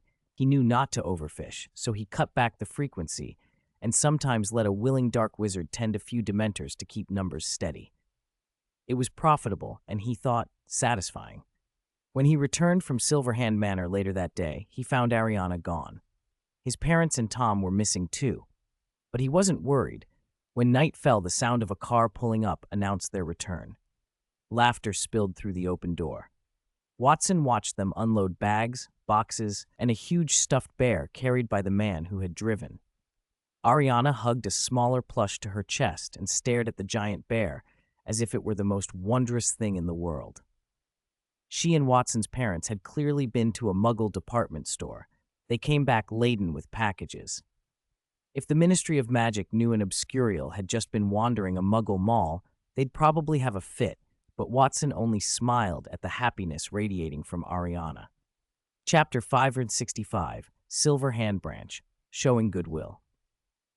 A new sister didn't change much in Watson's work routine. Over the past 3 days, he'd been busy, fixing a cabinet, answering a backlog of letters, and making plans. One envelope in particular drew his attention, a formal invitation from Charles Roland, the French Minister of Magic. He had intended to open a Silver Hand Branch in France before the last mess derailed his plans. The trip had not been wasted, though. After returning from the strange dimension he'd visited, his hair had returned to black and his eyesight improved. He still remembered the dark dimension like a fever dream, a paradise for him, but a place no sane person should visit. The White Wolf threat there had been apocalyptic. Most wizards would never experience such things in a lifetime. Since Roland had extended goodwill, Watson decided to accept. He rubbed his ring, considering the concessions a French opening might require. He suspected Delacour and Madame Maxime had lobbied for him. Being Nicolas Flamel's disciple, he could plausibly claim a half-French legitimacy. If he wanted influence in Europe, France was the logical first step. He read the other letters. Ludwig in Germany offered assistance and to mediate with the German ministry, but Germany was where Grindelwald's forces primarily entrenched themselves. Watson would proceed carefully and start with France. Heinrich and Chang should be heading to France soon, he mused. Heinrich had long since outgrown the need for Durmstrang, now under Edgar's control, and didn't want to return to school. He was Watson's second-in-command. Chang was a natural at administrative work, having helped manage the American branch. Watson planned to send him to oversee silver hand shops abroad. The France branch would be a useful foothold. He sealed a response and handed the written invitation to his bird, Riddle. Watson produced a dried fish and fed it to the creature. "Deliver this to Charles Roland," he told it. "If any short-sighted fool shows up, peck him." Riddle bobbed its head in acknowledgement. Across the table, Basil, his other, less subtle avian, brightened at the prospect of sanctioned violence. "Not you," Watson said with a wry look. "Last time you beat up old Barty's owl, I had to pay for repairs." Basil bristled. Watson reached out to poke his head and was sharply swatted away. Kiki, drawn by the smell of dried fish, was already prying a drawer open. He froze when Basil turned on him. In a flurry of feathers and indignation, Basil pinned Kiki to the table with an oppressive weight, pecking and winging him until Kiki saw stars. Tom, who had the misfortune to be nearby, sobbed on the floor as Basil hopped off. Watson pretended not to be involved. Ariana, wearing a casual dress, knelt down and tentatively poked Tom's belly with a finger, watching the way he writhed with an amused, curious expression on her face. It was a small, ordinary domestic moment, an odd kind of peace after everything they'd survived. Chapter 551, Tom wore a fawning grin, tongue lolling, and Ariana couldn't help but smile. At Silverhand Manor, John hosted old Barty. "You should try this, a drink from the Muggle world," he said, handing over a bubbling glass bottle of cola. Old Barty eyed the black, fizzing liquid suspiciously. It looked poisonous. He took a tentative sip. The bubbles danced in his mouth and he grimaced, barely keeping from spitting it out. "Muggle things grow stranger by the day," he muttered. From a Muggle's point of view, Wizarding inventions looked stranger still. John shrugged casually. My parents bought a lot of them. Old Barty stared at him for a moment. I almost forgot. Your parents are muggles. He hesitated, clearly wanting to ask more. He was dying to know how muggles could be so effective against dark creatures, and which muggle family rode dragons for sport, something even many wizards wouldn't attempt. Silverhand Johnny's new shop is set up in France? John chuckled. What, are you warning me? Silverhand won't be limited to one country. Of course not, Old Barty said, ignoring the joke. Charles Rowland has been trying to involve you. He's a thorough politician. He wants to use your involvement to extend his term. People are greedy. He's no different. John's smile was easy. Men like Rowland, driven by ambition, were annoying but predictable, and often easy to steer. He's willing to make concessions so Silverhand can expand. I'm willing to let his term be a bit longer. You haven't changed at all. I'm glad you're still grounded. Old Barty's gaze fixed on John's teacup. Tea in your hand, and you hand me that cola? Don't you know tea is a British symbol? Even British wizards cling to that. He sipped, then fell silent, letting the irony hang between them. Being ordinary isn't a goal, Old Barty, John said lightly. They moved on to talk about the amusement park, a Silverhand project sponsored by the Ministry of Magic that was about to open. This is an opportunity, John said, setting his cup down. Let ministries from other countries see what we can do and boost tourism. If everyone sees what Silverhand creates, their vigilance against us will ease. Old Barty studied him. Putting the park near the werewolf community is risky. Only by letting more people see werewolves can we humanize them, John replied. There are more werewolves worldwide than most realize. Old Barty owed much to the werewolf community. His rise had been aided by them, and he'd long hoped to improve their status. He thought back on his last proposal, then said, I passed renaming the Werewolf Capture Unit and set up an office for werewolf affairs. If this park is secure, and there are no incidents, the Ministry Council might let them handle werewolf matters entirely.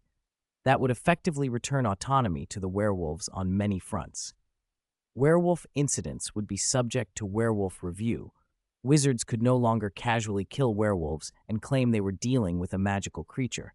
John approved, granting more power and recognition to the werewolves served both him and Old Barty. They'll cooperate, John said. The long-planned amusement park finally opened, a spectacle occupying as much land as Hogwarts. Zones were laid out.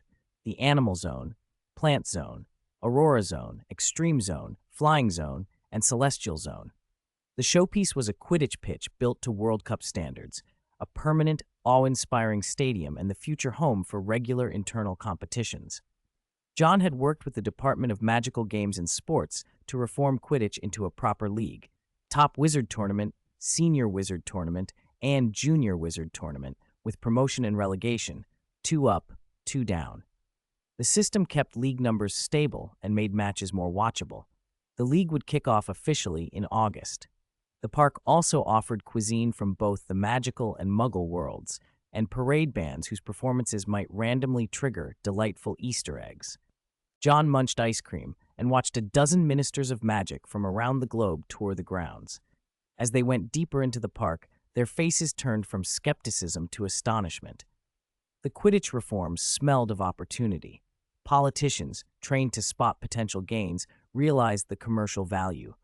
Clubs that never qualified for the World Cup could now build followings and revenue through a structured league. Charles Rowland, the French Minister of Magic, couldn't hide his envy as he stared at the stadium. Mr. Wick, your mind is always full of ideas, he said. A World Cup standard pitch, permanent rather than temporary, meant ticket sales alone would fatten the ministry's coffers, a tidy political achievement. Only a company like Silverhand Fashion Architecture could build something like this, which made Rowland all the more eager to cooperate. Not everyone was convinced. The German minister frowned and said, I don't think it's appropriate to place such a major venue so close to a werewolf gathering. Werewolves are dangerous, if anything goes wrong. He trailed off, the implication clear. Wolfsbane had made bites more manageable, but in many wizards' eyes, werewolves remained a threat. Building the park that close felt like inviting disaster. Old Barty met the German minister's concern with a calm voice. Don't worry, we've prepared for emergencies. The opening ceremony itself was unprecedented. Weasley's wizard wheezes provided bizarre fireworks. Dragons flew in graceful arcs toward the stands, and tens of thousands of wizards from across the globe filled the park, carrying news of the event far and wide. Candy balloons drifted overhead, chocolates rained sweetly into waiting hands, and soft cotton-like ground kept any misfired flying brooms from turning an accident into disaster. The Aurora Zone shimmered dreamlike, the Animal Zone thrilled, the Plant Zone offered maze adventures with rewards, the Celestial Zone invited contemplation of the universe, and the Extreme Zone promised sensory jolts. Wizards lingered everywhere, reluctant to leave. Outside the park, a group of werewolves watched from a distance, eyes burning with resentment at the bustle of the secular world. The ceremony ended. The German minister's expression remained guarded, and old Barty noticed. By day's end, the minister had not gotten the result he'd hoped for. Old Barty then received a message from Zuo Fei and stepped outside the park, his face darkening. A group of subdued werewolves stood before him. "They're not local werewolves," Zuo Fei reported. "They tried to get into the park, and we caught them." John walked up slowly, voice cool. "We're not without enemies." He'd recognized the accent of the captured group and smiled thinly. "Someone's trying to use a hired hand to disrupt things." "Who sent them?" Old Barty asked, alarmed. John shrugged. "We have many enemies, Old Barty, both abroad and at home." Old Barty felt a brief chill. Fortunate, he thought, that Zuo Fei and the others had stopped the incident before it became a major catastrophe. To deal with werewolves, you need werewolves. They understand one another and are more likely to detect danger. Old Barty was getting ready to put the werewolf against werewolf plan into action ahead of schedule. The wizards who had visited the amusement park that day returned to their homes by portkey. After today, everyone would know about the magical Silver Hand Amusement Park. Silver Hand Amusement Park grand opening. Ministers of magic from around the world attend, the newspapers proclaimed, accompanied by dozens of photographs of the park. Overnight, the place became the city's hottest topic.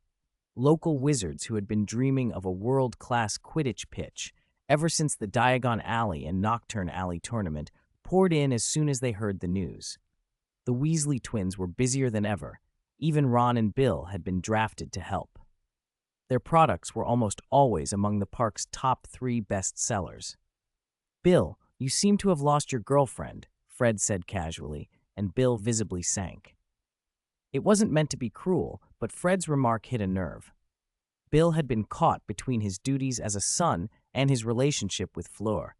He hadn't heard from her in nearly a month. The last time they'd seen each other had been during the battle at Hogwarts. He had written countless letters with no reply. "All right, I'm sorry," Fred said, realizing he'd gone too far.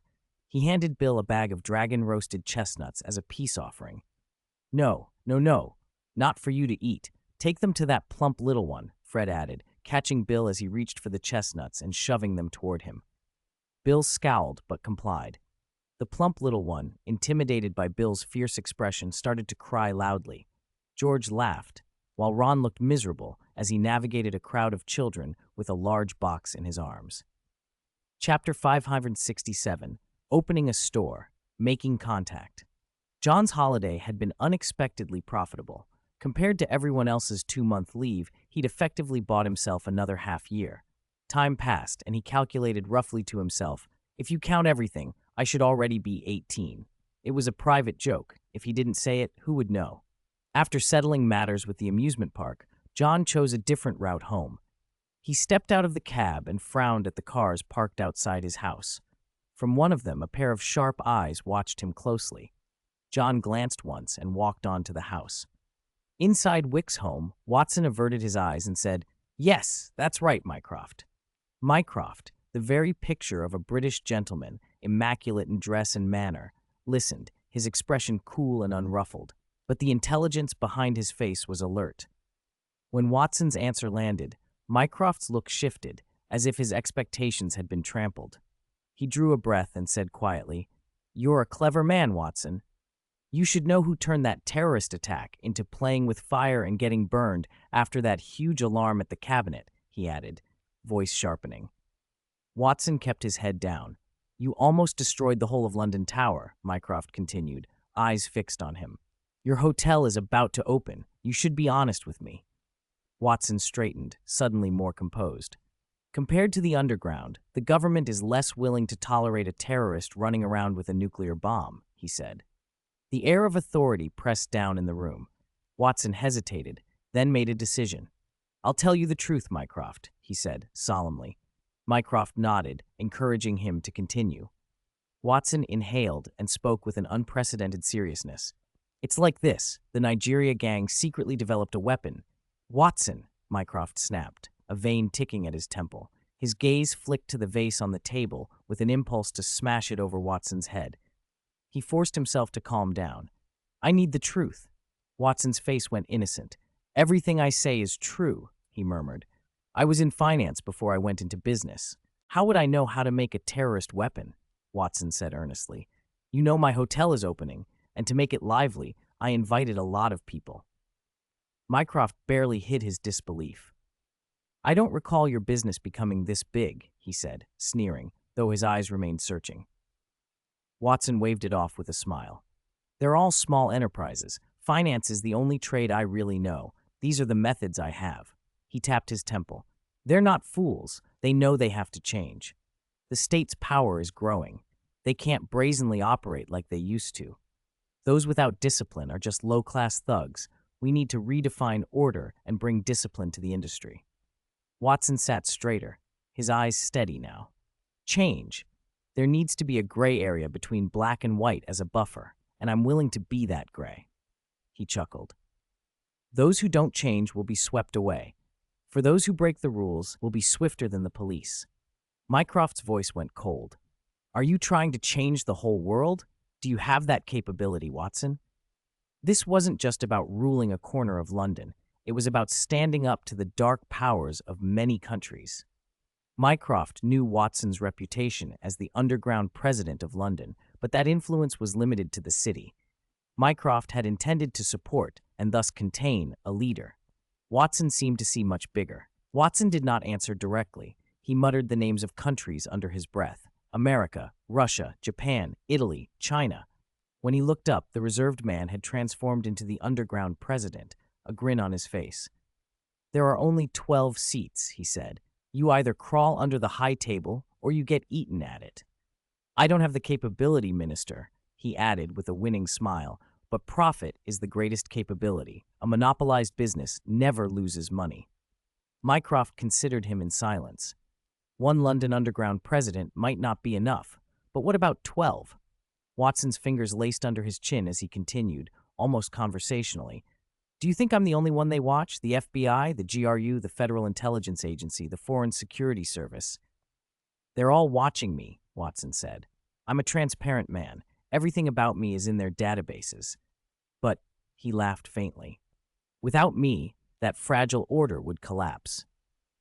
How many people do you think will die? Mycroft asked, the room freezing around the question. Even the tiny sound of petals falling seemed loud. Mycroft stared at the man he thought he controlled, the man who had pulled off so much in secret. I remember you weren't that clever, he said, trying to puzzle him out. People change, Mycroft. Watson shrugged. When I became a father, a husband, I learned to carve caution into my heart. Women and children can be careless. A man must be careful and wary. At that moment, the phone on the table rang. Watson glanced at it and motioned to Mycroft. It's for you, Minister. Mycroft picked up. The voice on the other end belonged to the head of a certain security department. He listened, then looked at Watson and said flatly, For Watson Wick? Yes, we need him, Mycroft. Mycroft clicked off the call and hung up. He smoothed his waistcoat, hands in his pockets, and regarded Watson with a new, almost reluctant respect. I have to admit, the new world failed on you, he said. He extended his hand, emotion touching his voice. A brilliant game. Watson stood and shook it. I gave it my all. Being transparent will drive you mad, Mycroft warned, looking at him intently. No secrets, no privacy. Anyone you meet could be an agent from somewhere, 100 eyes on you. This means from now on you can't trust anyone, not even your wife and children. There was admiration in Mycroft's tone for Watson's daring. The man had deliberately turned himself into a dangerous gray. The balance he kept was more thrilling than walking a tightrope. Is it worth it? Mycroft asked. Perhaps handing over that weapon would make things better for Watson. Watson merely smiled. The hotel opens tomorrow. Try the shrimp. I will. I hope it's good. Mycroft nodded. Less sauce, if you please. My belt's a bit tight. The older man had lost this round. The Watson in front of him was not easily controlled now. Mycroft's eyes flicked around as if looking for leverage. I don't think I've ever seen your son, he said suddenly. At that moment, the door opened. John walked in and met Mycroft's gaze. Hello, John said with a bright smile. My name is John Wick. Mycroft took him in at a glance and understood he couldn't use the son to manipulate the father. He sensed something in the young man, a kind of reckless intensity. He studied John for a few seconds and came to a conclusion. Madman. You remind me of my siblings, Mycroft said, almost to himself. Then you must have had a good relationship with them. John replied politely and with quiet grace. People who go through the same things often learn to appreciate one another. Chapter 553. No, quite the opposite, Mycroft said. He looked at Watson and added, My brother would like you, Watson. Sorry, I'm married, Watson replied warily. Mycroft's face darkened. He left the room and from the doorway noticed the driver in the car sitting unnaturally still, pale as paper. The man's hands gripped the steering wheel like an MI6 agent clinging to something he could not unsee. Mycroft glanced through the window at the young man who waved at him and muttered to himself, I know that scent too well, the smell of a madman. To see 1 or 2 moves ahead of ordinary people is genius. To see 8 or 9 moves ahead of a genius, that is madness. New file. Name, John Wick, code name 0. John didn't know he had been labeled a madman from a single encounter. Right now, he was absorbed in his father's business. So you didn't open just 1, he said over dinner. You opened 12? He tore off a piece of bread and fed it to Basil. Ariana, sitting beside him, imitated him by offering salad greens to Kiki. Kiki bristled. I am a dragon, and you feed me vegetables? But dared not complain. With the greens crunching between her teeth, she drooped her head. The power around the little girl was terrifying even to a dragon. Watson beamed with pride. John caught the expression and said lightly, So from now on, whenever you go out, you'll have no fewer than 100 pairs of eyes on you? Isn't that for you? Watson protested righteously. Don't worry. As your father, I will never reveal your magic. John touched his father's hand. There's actually a charm I can use. Memory charm, he began. No, Watson interrupted. That would be noticed. He shook his head. I know Mycroft. He's frighteningly smart, like a memory palace. He'd see a misplaced book at a glance. All right, thoughtless of me. John conceded. I'll handle the muggles. Watson had gone to great lengths to keep things hidden. As he said, for people like Mycroft, a memory charm is no solution. It's a pity you can't go to school anymore, Watson added regretfully. As a transparent, high-profile figure, every movement would attract attention the moment he stepped outside. Governments worldwide did not want him dead, but they also had no intention of letting him live a quiet life. And then, just as Watson had predicted, agents from various intelligence services began to circulate. The hotel opened, not with fanfare, but like a building that simply sprang into being, and its first guests were powerful figures from the political world. People are selfish. Those who could support Watson's venture had their own needs. In exchange for immunity or influence, some were promised to be left off the hotel's missions and expected to offer protection when required. The holiday passed in small, steady increments. John continued to keep his promise to Ariana. One afternoon, he brought her to Silverhand Manor. He sent the security away and produced a small bottle of creamy white liquid. Soul potion. Trust me, Ariana, he said, holding the Ravenclaw diadem in one hand. Ariana recoiled from his other hand, but John kept his voice gentle. I'm here. She calmed enough to let him take the diadem. Without the diadem's enhancement to her reasoning, the obscurus that corroded her heart began to stir again. Fear tightened her hands around the potion. It'll be okay, Ariana, John encouraged. It can heal you. Okay, she murmured and swallowed. Black mist burst from her like a torn curtain. A scream ripped through the manor, and a raw magical shockwave spread outward. The raised protective barrier held, but inside everything shook. At the center, John's hair flew wild in the wind of the magic. The black mist lunged straight for him, exploding into a mass of dark matter that smothered the attack. His eyes shimmered with darkness as he reached out and sent a thread of mind magic into Ariana's head. Learn to control it instead of letting it control you, his voice echoed in her mind. The chaos in her thoughts slowed. Little by little, the storm in her head quieted. The Obscurus lashed out again and again, laying waste to furnishings and tearing at the manor itself. It coalesced into a vast, dark vortex that threatened to swallow John whole. He called Ariana's name over and over, and then, just before the Obscurus nearly unmade Silver Hand Manor, she blinked and returned to herself. When she opened her eyes, she was bewildered, and a white wand was pointed at her. She reached up and touched the tip, then whispered timidly, "Yol." John snapped his fingers. The ruined furniture stitched itself back together in a neat, ridiculous display, and then sagged as if embarrassed. He waved a hand. "All right, looks like we'll have to buy new things." They walked out with the wand between them. "Want to go to Diagon Alley?" John asked. Ariana nodded. At the ice cream parlor in Diagon Alley, she dumped a generous spoonful of honey over her cone. John watched in mild disbelief. "Are all Dumbledores reincarnated as bees?" He muttered. Ariana licked the honey-laden ice cream and grinned. John rested his chin on his hand and from the corner of his eye caught a familiar cluster nearby. "Please, Molly, there's no Lord Voldemort now," someone pleaded.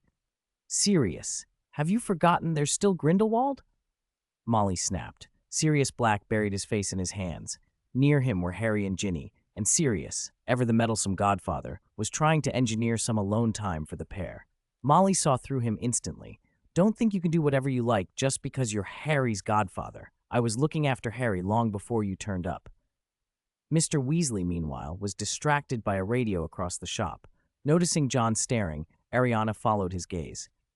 "Being carefree is nice sometimes," John sighed, and then abruptly, "Ariana, what do you like?" "Yol," she answered without hesitating. John tried again. "Besides me, Dad, Mom." "All right, besides them." Ariana hesitated this time, looked at John with her clear, wide eyes, and said, "Tom." John gave up. He had intended for Ariana to complete the standard 7 years of schooling, but she simply didn't need or want it. She preferred being with people she knew. The neighborhood already knew the Wicks had adopted a daughter. Dudley Dursley had met her and stood dumbstruck, staring at her like a polar bear mesmerized by light. The Wicks weren't like the Dumbledores. They didn't hide Ariana. Mrs. Wick, who had wanted a daughter for years, took to dressing Ariana and calling her best friends to show off. She even whispered excitedly that she was going to teach Ariana a family recipe from China. After only one holiday, Ariana had become part of the household. She no longer kept to herself. As treatment progressed and she gradually gained greater control over the Obscurus, she began to speak more and could perform simple spells, so long as she still wore the Ravenclaw diadem. There was a small comic incident. John had assumed Ariana meant their dog Tom when she talked fondly of Tom, so he told the dog to spend more time with her. Then Tom walked in front of the TV right when Ariana was watching, and she, misunderstanding, animated a teddy bear to chase and swat him. Only then did John realize the Tom she'd meant was the cartoon cat from Tom and Jerry. Poor Tom, the dog, believed the rumor and fled to the attic. He was so affronted that he curled up in a cabinet and sulked, until Basil found him there and chased him out. Tom, defeated, seemed to decide that in the Wick family there was no place for him. Time moved on in small, steady beats. John was 16 now, and on the verge of his final year at Hogwarts. Chapter 5 and 54. The Station, Malfoy's Consistent Output. The day before school started, John packed his things. There wasn't much, everything would fit in a small handbag. He found himself thinking about his teacher's handbag. He missed it. Unlike the silver veined sword, that handbag had no magic to be summoned back. It was probably lying somewhere in the world now, or drifting as space debris. "It's a pity. There were still magic crystals and tools inside," John sighed. He tapped the table, and the quill and ink leapt into his bag as if they had legs. One by one, his clothes flew out and folded themselves. The old bird cage, abandoned now, had once been Basil's. Basil had eventually refused to go back into it. The next day, Watson couldn't come to see them off in the usual way, but John found another way. The family of four stepped through the fireplace to Nocturne Alley, leaving Watson wide-eyed at the marvels of magic. From Nocturne Alley, they got into the car waiting for them and drove to King's Cross Station.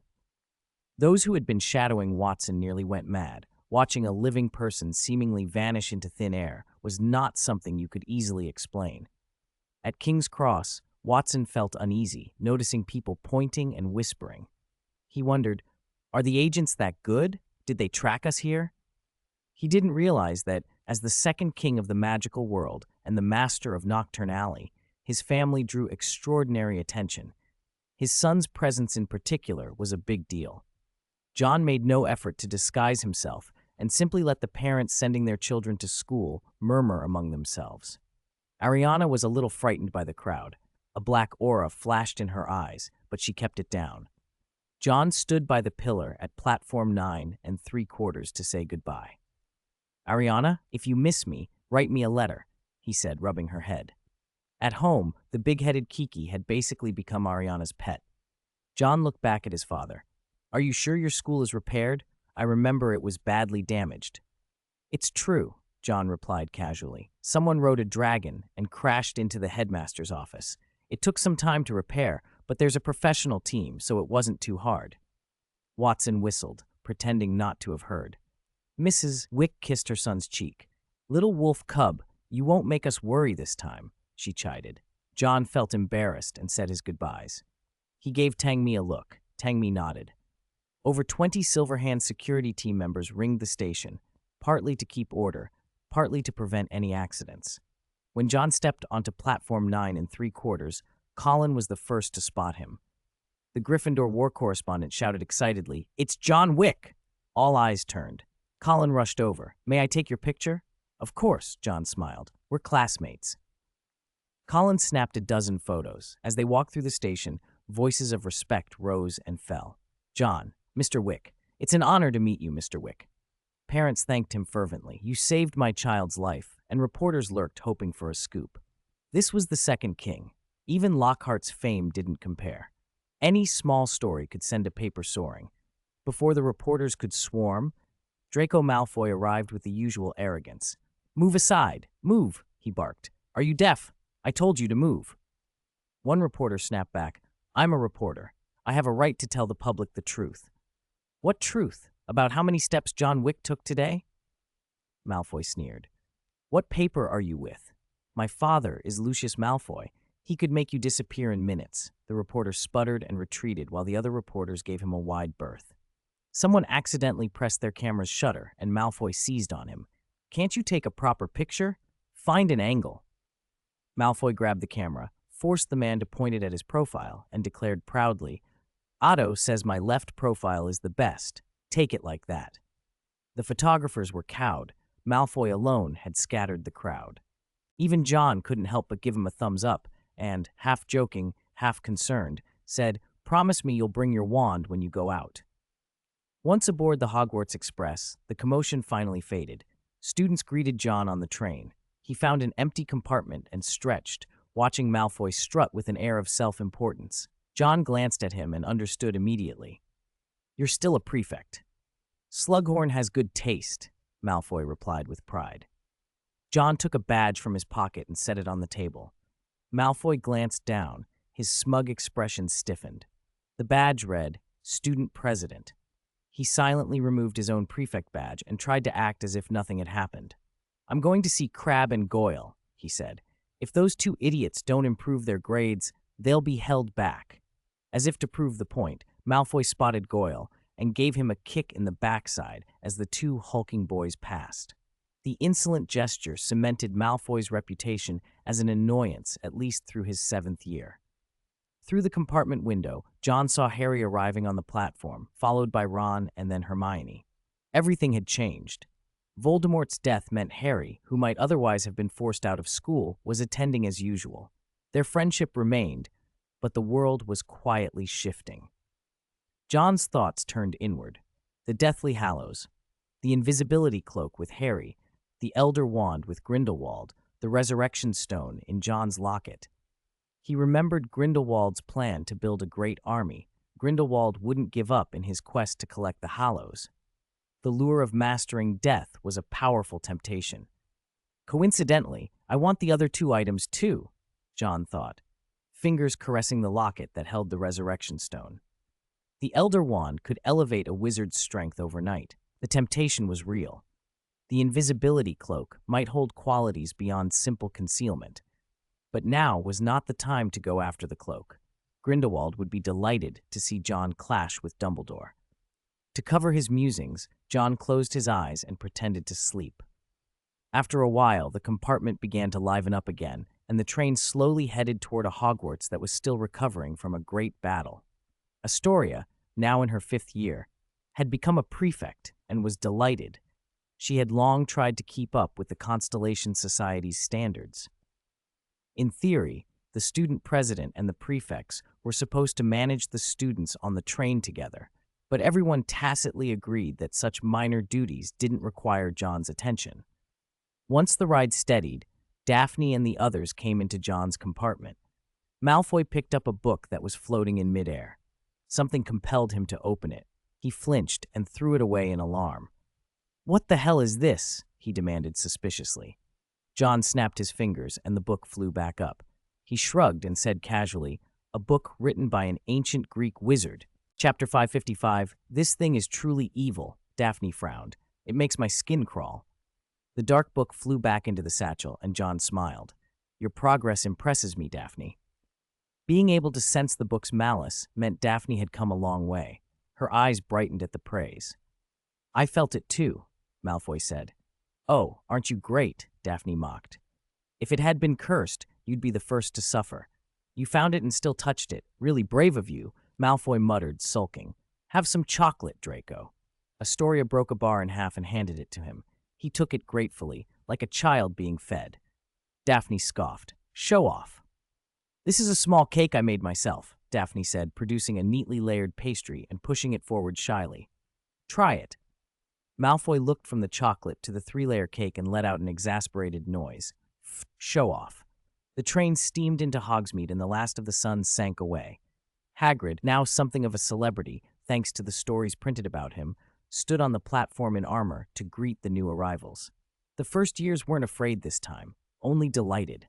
"Are you Rubus Hagrid in armor?" one called. "So cool. Where's your armor from?" "Can I touch it?" They clustered around him, all excitement. He'd been the legend who'd stood guarding the bridge in plate. Now the same giant figure stood smiling and correcting their disorder. "Quiet! Line up! Follow me, and be careful not to fall off the platform." Hagrid fussed, trying to marshal them. The returning students were even more enthusiastic than usual, and no one minded his animal smell. John waved from a distance, relieved. This year he hoped none of the first years would end up in the lake. Later, the carriages pulled by thestrals carried new and returning students to the castle. Malfoy peered disdainfully at the creatures. "Those things are hideous. One almost bit me." He snatched his hand back with a glare. Neville climbed onto the carriage and gave a conversational tug at his collar. "Seems like it'll be a peaceful year," he said. "I mean, Voldemort's gone." "Perhaps," John said non-committally. After so many years under that shadow, Hogwarts finally felt like it might recover. Neville, more than anyone, knew the cost. The Longbottoms' lives had been ruined, yet Neville had played a central role in ending Voldemort. The clumsy boy they'd thought might be a squib was now a hero of the wizarding world. "Everything will get better, Neville," John said with a laugh. "You can do whatever you want." Neville scratched his head, embarrassed. "Actually, I'm thinking of staying on after graduation." "Staying?" Malfoy blurted. "You want to be a professor? What would you teach, swordsmanship?" "Neville's herbology is excellent," John said. "He should be herbology professor." "I'm sure Professor Sprout would be delighted," Daphne agreed. The carriage swayed toward the oak gate. The first years were still arriving in boats, splashing and curious. Malfoy jumped down and whistled as if to show off. John stepped out to help Daphne down.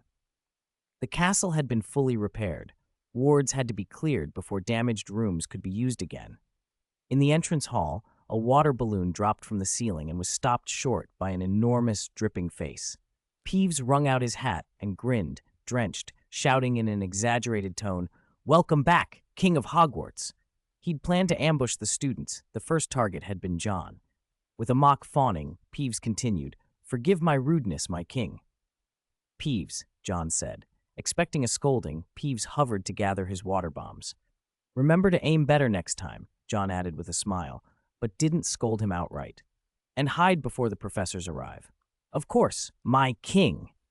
Peeves chirped and sped up to his usual hiding place in the rafters, waiting to pelt the next group of unlucky students. As John entered the great hall, he could hear shrieks outside that mingled with curses and Peeves's cackling, but they turned into laughter. The water ambush reminded everyone that Hogwarts was still itself. The war's weight, for now, fractured into childish merriment. Soaked first years and returning students filed into the hall, chattering about summers and holidays. The start of term feast began. A soft chime only John heard announced a mission. Ding. Final Hogwarts stage mission activated. Complete the 7th year as a magic apprentice. Reward, magic blood +1, any point +3. He felt unexpectedly sentimental. The system hadn't been intrusive, but its help had been invaluable. Another chime sounded. Ding. Challenge mission triggered. Find the chambers of secrets of the other 2 founders before the end of the school year. Reward, magic +1. John's eyes brightened. The chambers of the other 2 founders, he'd suspected the remaining founders might have left hidden legacies in Hogwarts. Now it seemed they definitely had. He'd expected the year to be mainly Hagrid's care of magical creatures, but this promised something far more interesting. The chambers had been well hidden. Even during the final battle, they hadn't revealed themselves, so locating them would be a real puzzle. At the feast, Slughorn had muttered that he was unsuitable to be headmaster. John had replied in his own way. He'd sent Slughorn a document titled Horace Slughorn, the Brave Headmaster of Hogwarts.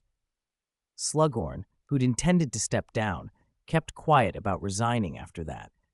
Who wouldn't want a flattering reputation passed down? Besides, Slughorn's role as Brave Headmaster had been mostly symbolic. He hadn't made major contributions aside from joining McGonagall and others in the final stand. As a Slytherin, honor and reputation were tempting things to keep. "By the way, what about the Constellation Society?" Slughorn asked as everyone began to tuck in. At the mention, Malfoy shoved a mouthful of meat and mashed potatoes into his face. "We tried to summon the Constellation Society last time, and it vanished after the battle." "It's back," John said, glancing at the potato in his hand. He paused, then peeled the skin off the potato as he spoke. "I put it back." He'd placed the Constellation Society, previously anchored to the Slytherin Chamber of Secrets, back into the castle, but he'd made a big change during the surge of released magic after the final battle. It no longer had a single fixed location. Instead, it could appear beside its members wherever they were in Hogwarts. The castle still held the residue of that released magic, making this possible. The only place it couldn't be summoned was inside the Room of Requirement. In short, he'd given the Constellation Society freedom to move within the castle, which also made it useful for searching out the Founders' hidden chambers. After the sorting ceremony, the prefects shepherded the house groups back toward their common rooms. There were no werewolves among this year's new students, though a few came from notable families. John lagged a little because someone was waiting to see him. In the corridor just before the Slytherin common room, he greeted Argus Filch as the caretaker shuffled by. Filch's eyes fell on the box of Mapo tofu ice cream John carried, and John's expression tightened into something complicated. Chapter 556. Does anyone really like this flavor? Strawberry Mapo tofu? If John could taste anything right now, he wouldn't care. After a while, the students trickled into the common room. John turned his head toward the corner of the corridor, waiting for the 2 people who had been lingering there to emerge. Footsteps approached slowly, and 2 figures rounded the bend. "You shouldn't be so irrational, Pansy," John said calmly. Pansy tugged at the arm of the person beside her. Theodore not.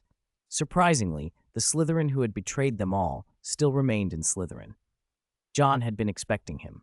"Tell me, Theodore, what do you want to do?" John asked. Theodore said nothing at first. His clenched fists did more talking than his silence. "I want to stay," he said finally, voice rough. "I know it's shameless, but I don't want to leave." John read him with a single steady look and knew he wasn't lying. The same Slytherin had carried out a series of deeds last term that had framed the king. Pansy pleaded, "Please, John. Theodore had his reasons. He did it for his father."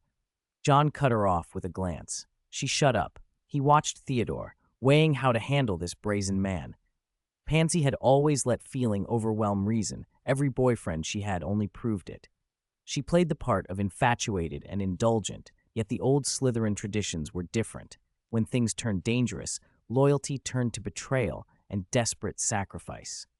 John inwardly scorned the romance-obsessed dean. John already knew what Theodore had done, what had driven him. In the final battle at Hogwarts, Theodore had shown some remorse. He hadn't cast an unforgivable curse on Dumbledore, and afterward, he had not put up resistance. "I thought you had accepted your fate," John said. "Now you want to struggle?" "Theodore, wherever you go, traitor is hardly a flattering title," Pansy began again, but John raised a hand and sealed her mouth. He fixed Theodore with a cold, piercing stare and spoke slowly. "Tell me, Theodore, why should I forgive you?" John let pressure radiate from him without restraint. In Theodore's eyes, John became a world-devouring dragon, claws hovering over his head. The sensation was enough to make a normal person collapse. Theodore went pale, teeth clenched, body trembling as if bound by invisible weights. Pansy watched him anxiously, silent now.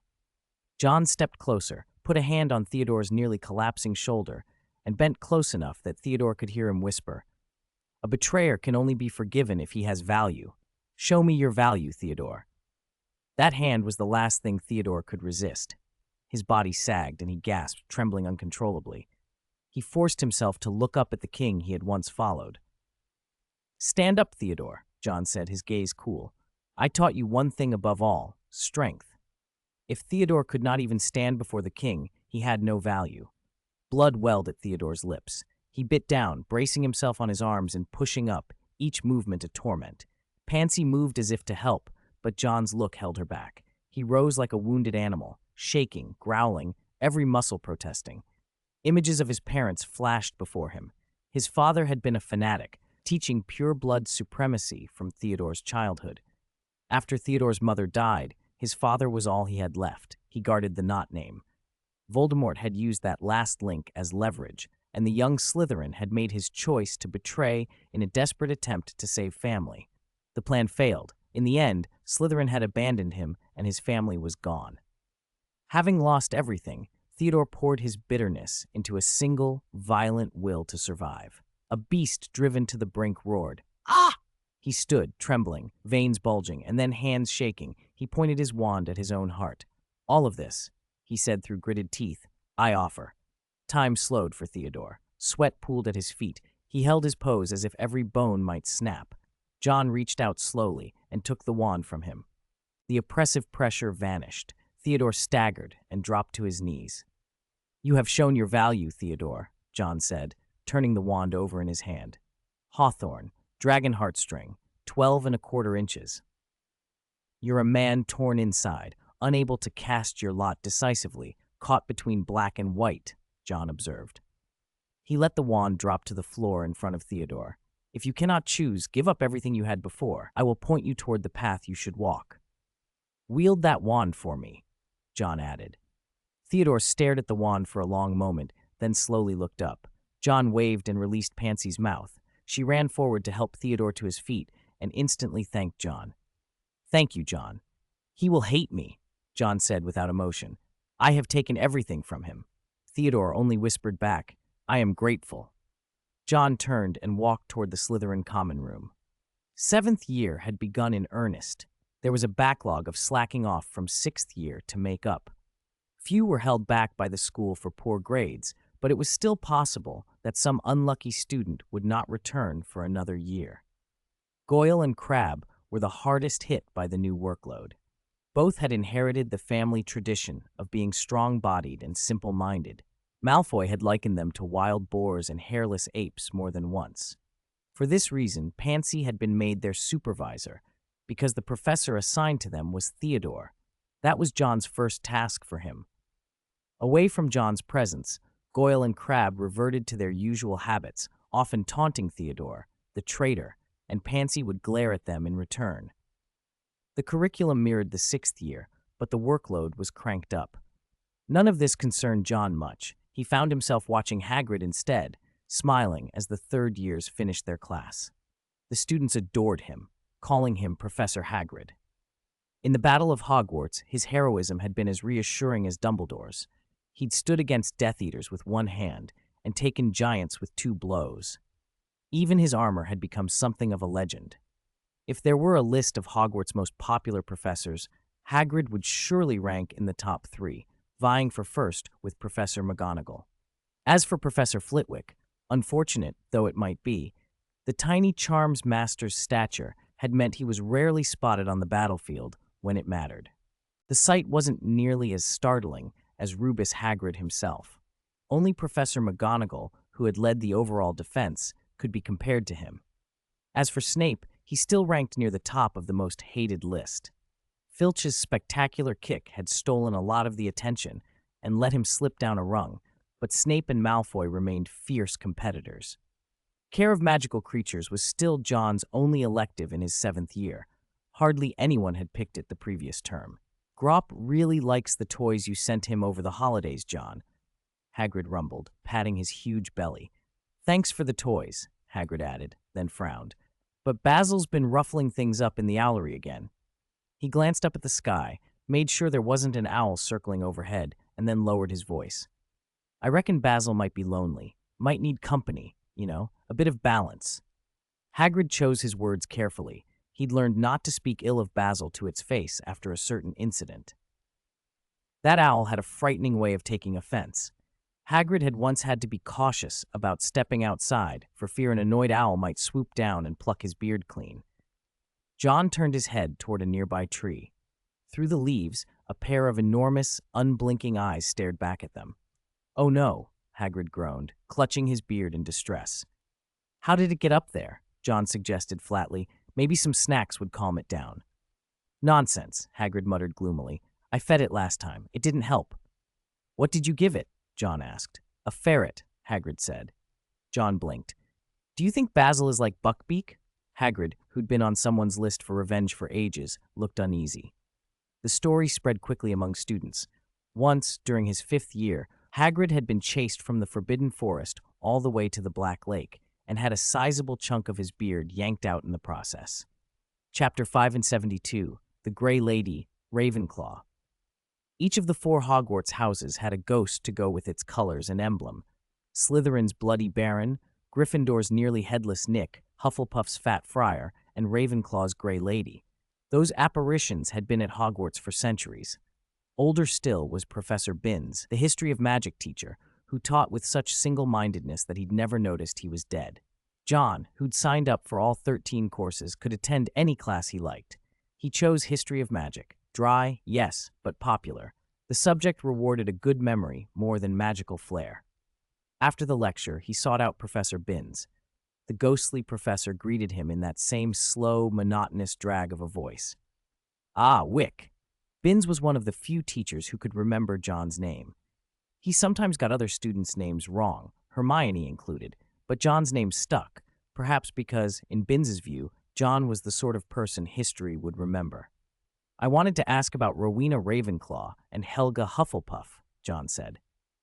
"Ravenclaw and Hufflepuff, what is it you want to know?" the professor wheezed. Among the 4 founders, both Slytherin and Gryffindor left hidden chambers, secret legacies of sorts, John explained. "Do you know if Ravenclaw or Hufflepuff left anything similar?" Professor Binns stroked his spectral chin, then shook his head. "I'm afraid I don't know of any chambers of secrets belonging to those 2, Wick. Ravenclaw was clever. She is recorded as saying knowledge should never be discarded. She was known to hide certain special things. But where she hid them, no one knows," he added in his dry, drifting way. "If she wished, she could have made them impossible to find." John smiled wryly. "If they're impossible to find, they might as well be useless." "That is true," Binns agreed. "Tradition requires someone to discover it in order to pass it on. The legacies of the founders match the qualities they prized. Gryffindor valued bravery, so his secrets are hidden where courage and daring can find them. Slytherin prized lineage and ambition, so his secrets are guarded by blood or parseltongue. Ravenclaw prized wisdom. Her legacy would be related to knowledge. Hufflepuff, I doubt she would hide anything. Why not? John asked. She loved and accepted everyone, Binns said. She was generous to a fault. I do not think she withheld secrets. She gave everything to Hogwarts. Those comments, while helpful, offered no real leads on Hufflepuff. John resolved to start with Ravenclaw's possible hiding places. He left the History Tower and made his way toward Ravenclaw Tower. Outside the Ravenclaw common room, he heard Luna Lovegood's sing-song voice. She was wearing 3 large seashells as an accessory, and beside her, a crumple-horned snorkack, about the size of Hagrid's dog Fang, was spearing pieces of dragon fruit on its horn. It's growing at an astonishing rate, Luna said dreamily. You didn't have class? John asked. No, not this morning, Luna replied. She was now in her 6th year, and had free periods after the timetable was rearranged following the Battle of Hogwarts. She had come through that fight surprisingly unscathed, and she often wore the amulet John had made for her. Before John could explain, Luna added, You're thinking about something. I'm always surprised you can tell, John said, smiling. He reached instinctively toward her head as if to pat her, then stopped, remembering she wasn't a child anymore. I'm looking for Ravenclaw's Grey Lady. Do you know where she is? She likes to read in the library area, Luna said clearly, in the common room. Would you take me there? John asked with a playful bow. Miss Lovegood. Luna lifted her chin and led the way. Ravenclaw's common room sat high in its tower. Its entrance had a bronze knocker shaped like an eagle, and the knocker asked a question of anyone who came near. You had to give a satisfactory answer to be admitted. John had never tried entering before and was curious. Let me try, he said, stepping forward while Luna watched. The knocker spoke as he approached. Which came first, the phoenix or the fire? John's mind scrolled through books and tales, looking for a definitive answer. There wasn't one. He opened his mouth, then cleared it. Is there another question? He asked, hoping for something simpler. The knocker obliged. What is the essence of humanity? How can you prove the world wasn't created 5 minutes ago? If you toss a galleon, is it more likely to land heads up or tails up? What were you thinking before you were born? John fell silent. He stepped back and felt an odd, sinking doubt. Maybe the Sorting Hat had a point. These weren't questions with single, clear answers the way he'd expected. Luna, I don't think I'm fit for Ravenclaw, he admitted quietly. Luna tilted her head at him, serene. You're fixated on the true answer, John. Her words stopped him. He had never thought of it that way, and for the first time in a long while, he felt something shift in his approach, an awareness that perhaps the right answer here was not a single truth, but something else entirely. He stood there, stunned, as the bronze knocker waited patiently for a response. Chapter 558. Luna stepped forward. The bronze knocker on the heavy oak door clicked and asked in its hollow voice, Where do the things that disappear go? They were probably taken by Nargles, Luna answered casually. The knocker paused, then rapped out, That makes sense. The door swung open. John stood in the corridor, blinking. When he'd first heard the question, he'd thought of the vanishing spell and the books he'd read, searching for an answer. Luna's reply was impossibly imaginative. Some things simply have no satisfying explanation, and John's alchemist's habit of chasing hard truth made him uneasy. I should thank you, Luna, he said. Luna nodded, smiling in that dreamlike way of hers. We're friends, John, she said. The Grey Lady likes to read here. Ravenclaw's common room included a library area, fitting for a house that prized wit and learning. At a long table, a pale, floating figure read with quiet dignity. The Grey Lady was barely more than a mist of a body, but there was an austere beauty to her as she turned the pages. John approached softly. I hope I'm not disturbing you, madam, he offered. The Grey Lady lifted her head, her face tightening into displeasure. The last time John had come to her, he delivered a flower on behalf of the Bloody Baron, an odd, unwelcome gesture that had annoyed her. Seeing him now only deepened her frown. John kept his tone courteous. If you'll grant me a moment alone, I have some questions about Ravenclaw. She looked up at him sharply, suspicion hardening her features. You want to be like him too? John cocked an eyebrow. Him? Tom Riddle, she said, the name spitting with contempt. You want to be like him? John's mouth curved into an easy smile. You can rest assured, he's been killed by me. That set the Grey Lady back. She had known of Voldemort, Tom Riddle, and had suffered from being deceived before. Trust did not come easily to her. "Believe me, Grey Lady," John said more earnestly. "I'm not him." She snorted, unconvinced. One look at her face, and John felt the unfairness of it. Voldemort had been monstrous. What did that have to do with him, John Wick? An idea crossed his mind: use the summoning charm to force an answer, but that would be indecorous toward an old servant of Hogwarts. He tried a gentler tack. "John is a good man," Luna said, her voice ethereal. The Grey Lady's wariness turned to guarded skepticism. "You'll give me a chance to refuse, won't you?" John asked politely. "If you don't want to answer, say so after you hear my question." After a long pause, she acquiesced, with a reluctance that was almost visible. "Ask," she said. "I want to know about Rowena Ravenclaw's Chamber of Secrets," John said. The Grey Lady's mouth twisted. "You mean the diadem?" she sneered. "Don't even dream of it." "I don't need the diadem," John said calmly. "I want Ravenclaw's knowledge." Her eyes studied him more intently. "Knowledge?" she repeated. "You won't find it. Rowena hid it very deep. No matter how clever a wizard you are, you won't find it." She rose and drifted away, leaving him staring. Her refusal, or more accurately, her evasive answer, told him something she had not meant to say. The chamber must exist. While she drifted off, John peered at the book she had been reading. The title made him do a double take. "The Overbearing Male Wizard Falls in Love with Me." Ravenclaw's library, he thought, might not be as solemn as its portraits suggested. He left the tower, still mulling the Grey Lady's words. Passing the sorting hat at the foot of the staircase, he couldn't help a wry mutter. "I shouldn't have blamed you," he told it. No wonder the hat had doubted his fit for Ravenclaw. Students were spilling out of classes. A few Ravenclaws acknowledged him with respectful nods.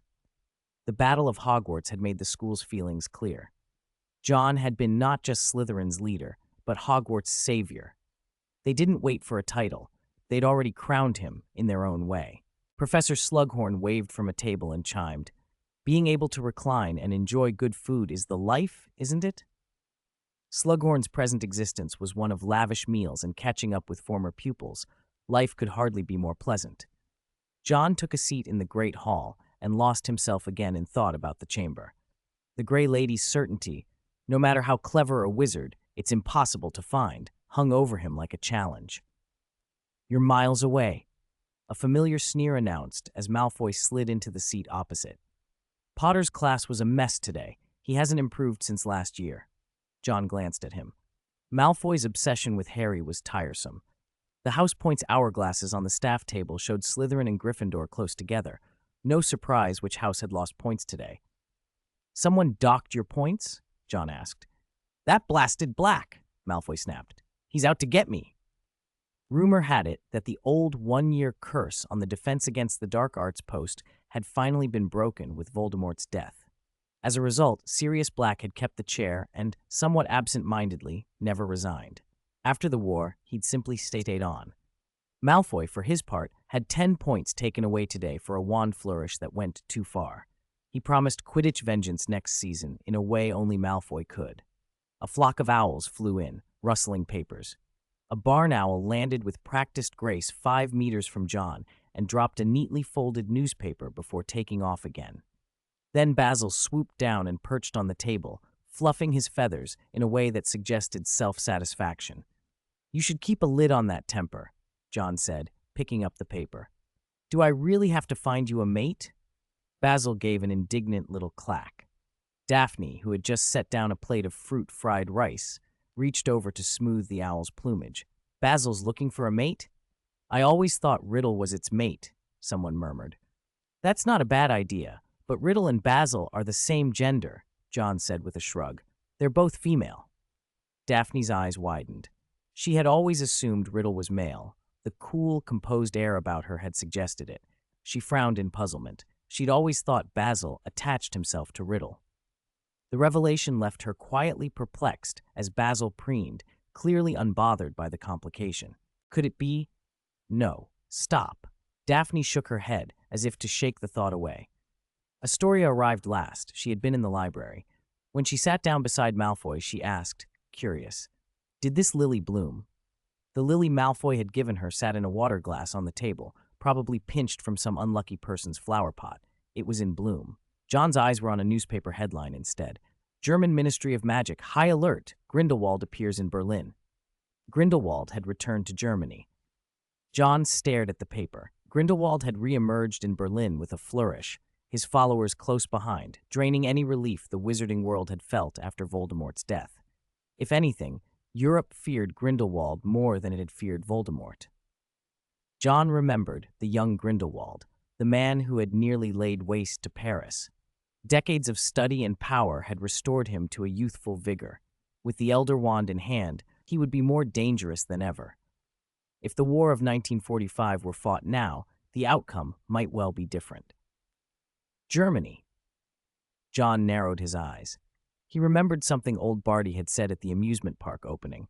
The German Minister of Magic had seemed almost disappointed there hadn't been a werewolf attack, as if he'd expected one. Had the German ministry been compromised? Grindelwald's public return felt like a signal. He stirred his fork through a spoonful of colorful fried rice and put it in his mouth without looking up. "How's France?" he asked. "Let Heinrich and Jin handle France," someone said. Jin was happy enough to chat about the holiday's sightseeing, but he hadn't mentioned anything about the branch store. With their strength, the French branch should be nearing readiness, shouldn't it? Meanwhile, in France, in a tucked-away section of Nocturne Alley, Heinrich's face was set in a frown as he slapped away Jin's reaching hand. Jin waved off the rebuke with a resigned smile. "You're rude to your elders," he said. "Senior?" Heinrich sneered. "I don't remember you being my senior." "In age I am," Jin protested, "and I joined Silverhand Johnny before you did," he added pridefully. "I've opened more stores than you too. Calling me a senior isn't unreasonable." Heinrich ignored him and looked toward the alley entrance. "Someone's coming," he murmured. Nocturne Alley was a good place to find trouble. Tonight its pavement was littered with the unconscious or groaning forms of those who'd been in the wrong place at the wrong time. Wizards who skirted the law came here to buy what they couldn't buy elsewhere. Heinrich and Jin stood with a few others, keeping watch while casting stunners on those who might wake. Footsteps approached, and everyone tensed. A man stepped out of the crowd, accustomed to the murky commerce around him. He tipped his hat and smiled. "This is the last illegal resale shop for silver hand goods. The Aurors will be taking this place over." He was an Auror from the French ministry. Nocturne Alley indulged in plenty of illegal trade. The Auror's presence and words were a warning. Heinrich met his gaze. Jin snorted. "You really think that's the end of it?" The Auror's smile faltered. He laughed awkwardly. "Oh, I forgot to mention, a shop in the hidden quarter is being sold. The owner needs cash fast." Needs cash meant a bargain. The French ministry had quietly given Silverhand leeway to purge real dark forces, and in return they were offering prime locations. Heinrich's reply was cool. "Tell them Silverhand doesn't take charity." A flash of displeasure crossed the Auror's face, quickly masked. "I will," he said, and indicated to those behind him, "Take them away. Just say it was an Auror arrest." A dozen Aurors stepped out from the shadows. Nocturne Alley was no stranger to corruption. Charging these people on any pretext was easy. Since the Silverhand team had arrived in France, they'd shown their strength. A trickle of two had become a growing presence. Within a week, the Silverhand Johnny French branch had opened in the hidden quarter, and Jin was put in charge of management. He knew the brand's operating model well. He'd helped run branches with Nagini back in America. The first shipment sold out fast. With the ministry's backing, approvals moved quickly, and the French Minister of Magic hoped the project would boost his political standing. Others, of course, schemed for their slice of the windfall. The first big publicity moment came when Gilderoy Lockhart arrived in the hidden quarter, a heavyweight celebrity and the chain's chosen spokesperson, just as in the United States. Blockbuster, Silverhand Johnny Branch opens in France. Gilderoy Lockhart appears. Gilderoy Lockhart's new book. Gilderoy Lockhart accepts interview, regrets missing the battle for his alma mater.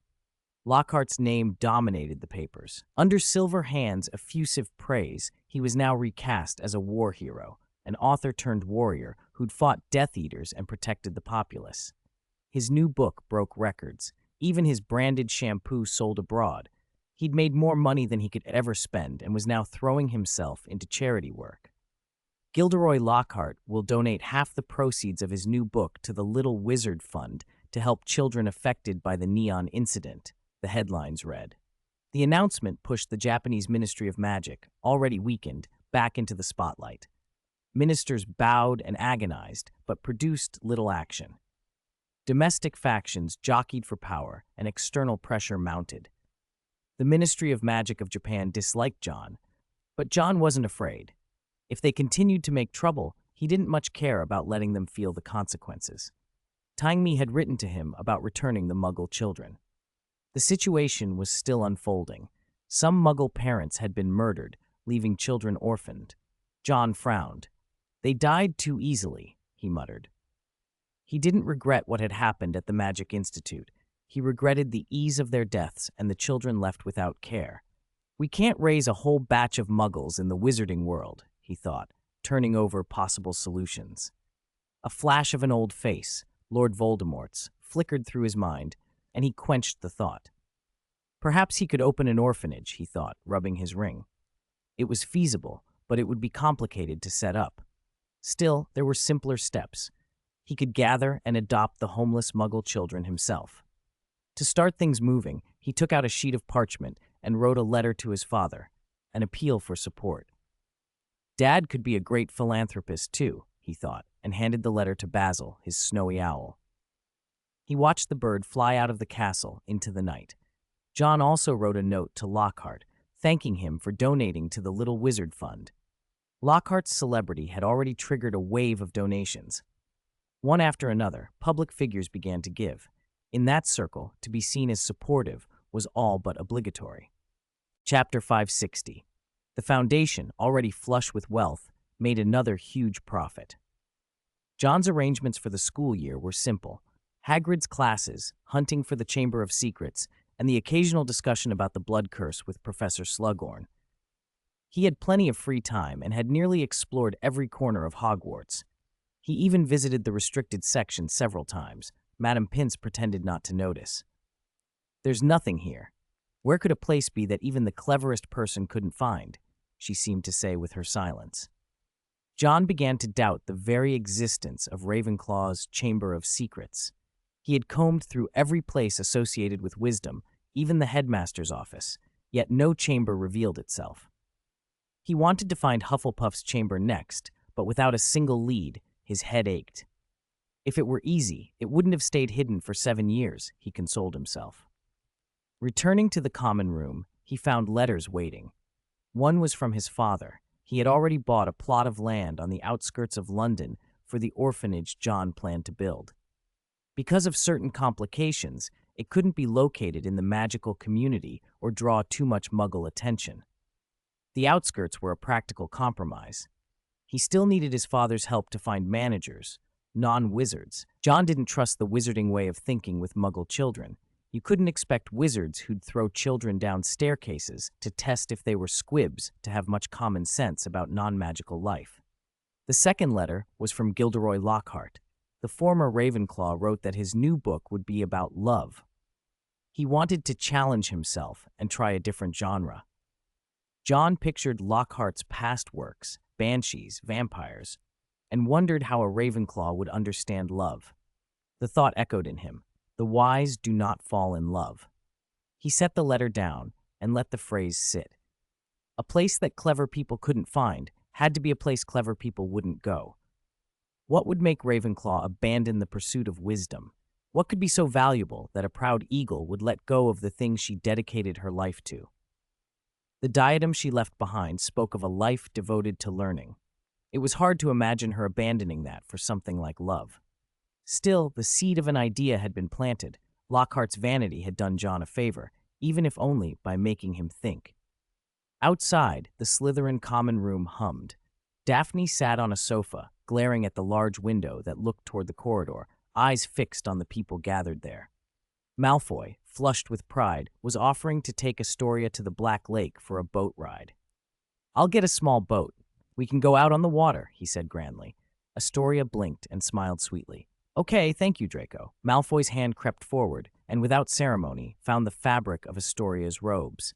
He pressed deliberately, making the loose material cling to her waist, mapping the shape beneath. He was thrilled to be that close. He breathed shallowly, his thoughts growing audacious. Astoria didn't pull away. She leaned in as if inviting him closer. Closer, he muttered, eyes fixed on her lips. Daphne slammed the parchment in her hand onto the table. She'd had enough. With a yelp, she flipped the troublesome table, drew her wand, and launched herself at Malfoy. Levicorpus, she cried. Furnunculus, someone shouted back. Rictusempra, Tarantallegra, Densaujo. Spells rained down on Malfoy. Slytherin students were stunned into motion, some rushing to stop Daphne, others trying to shield Malfoy. He ended up suspended in midair, boils breaking out across his face. He laughed in spite of everything, legs kicking as if dancing, rabbit-like teeth swelling grotesquely. Finally, John stepped forward and intervened. Daphne, at last restrained behind him, drew her wand again at the sight of him. Malfoy flinched and jabbed a hand toward John as if to pull him into the mess. You can't be discreet? Blaise shook his head and sighed. Daphne can't stand this. The psychology was simple. If I can't have it, no one else will. Everyone in Slytherin knew who Daphne liked. She loved unrequitedly, and Malfoy's shameless, public flirting with her sister was unbearable. Malfoy, turning on them, sneered, You trash who couldn't even get Weasley after a year. Of course you wouldn't know that open love is the best. Blaise's face hardened. You bastard. If I speak for you again, let Daphne beat you to death. Then, in a bizarre improvisation, he locked Malfoy from behind and shouted, Daphne, fire at me! A red spell hit both of them and sent them flying. Slytherin common room descended into chaos. John decided it was time to take Malfoy out for a walk. If they stayed, Daphne might set the whole house on them. Outside in the corridor, Malfoy kept muttering indignantly. We're 17. I just wanted to kiss her. What's wrong with that? John stepped aside and watched the scene coolly. Daphne, finally held back, had her wand at the ready. That was all the prompting Malfoy needed to yell for John to intervene. After they left the mayhem behind, the two of them fell into an easy walk. What do you think could make you abandon something you've always pursued? John asked suddenly. Abandon something I pursue? Malfoy blinked, then frowned, thinking. How could that happen? John nodded. The problem still sat between them unresolved. They strolled under the moonlit castle, their footsteps echoing on the stone. Filch, all scowl and indignation at a young wizard out after curfew, appeared as if by bad timing, but he stopped short the moment he saw John. Good evening, John, Filch said, oddly civil. Good evening. The moonlight's nice tonight. Just saw Madame Norris over there, John replied with a polite nod. Filch grunted about the mischievous little fellow growing bolder and went on his way, ignoring Malfoy. The boy stared. Only you can make Filch like that, he said in disbelief. You wouldn't understand, John said lightly. He's scarier than a ghost to most students. Isn't everyone scared of him? Malfoy asked. No, John answered. Only those who break the rules have reason to fear him. Malfoy listened, then shifted the conversation. Did you hear that rumor? He said, eager for gossip. The King of Hogwarts. They see you as their leader, he added after a beat, pride in his voice, and you deserve it. They walked on under the cold, distant stars, houses silent around them, each thinking of the secrets they chased, secret chambers, secret loves, and what might be worth sacrificing for either.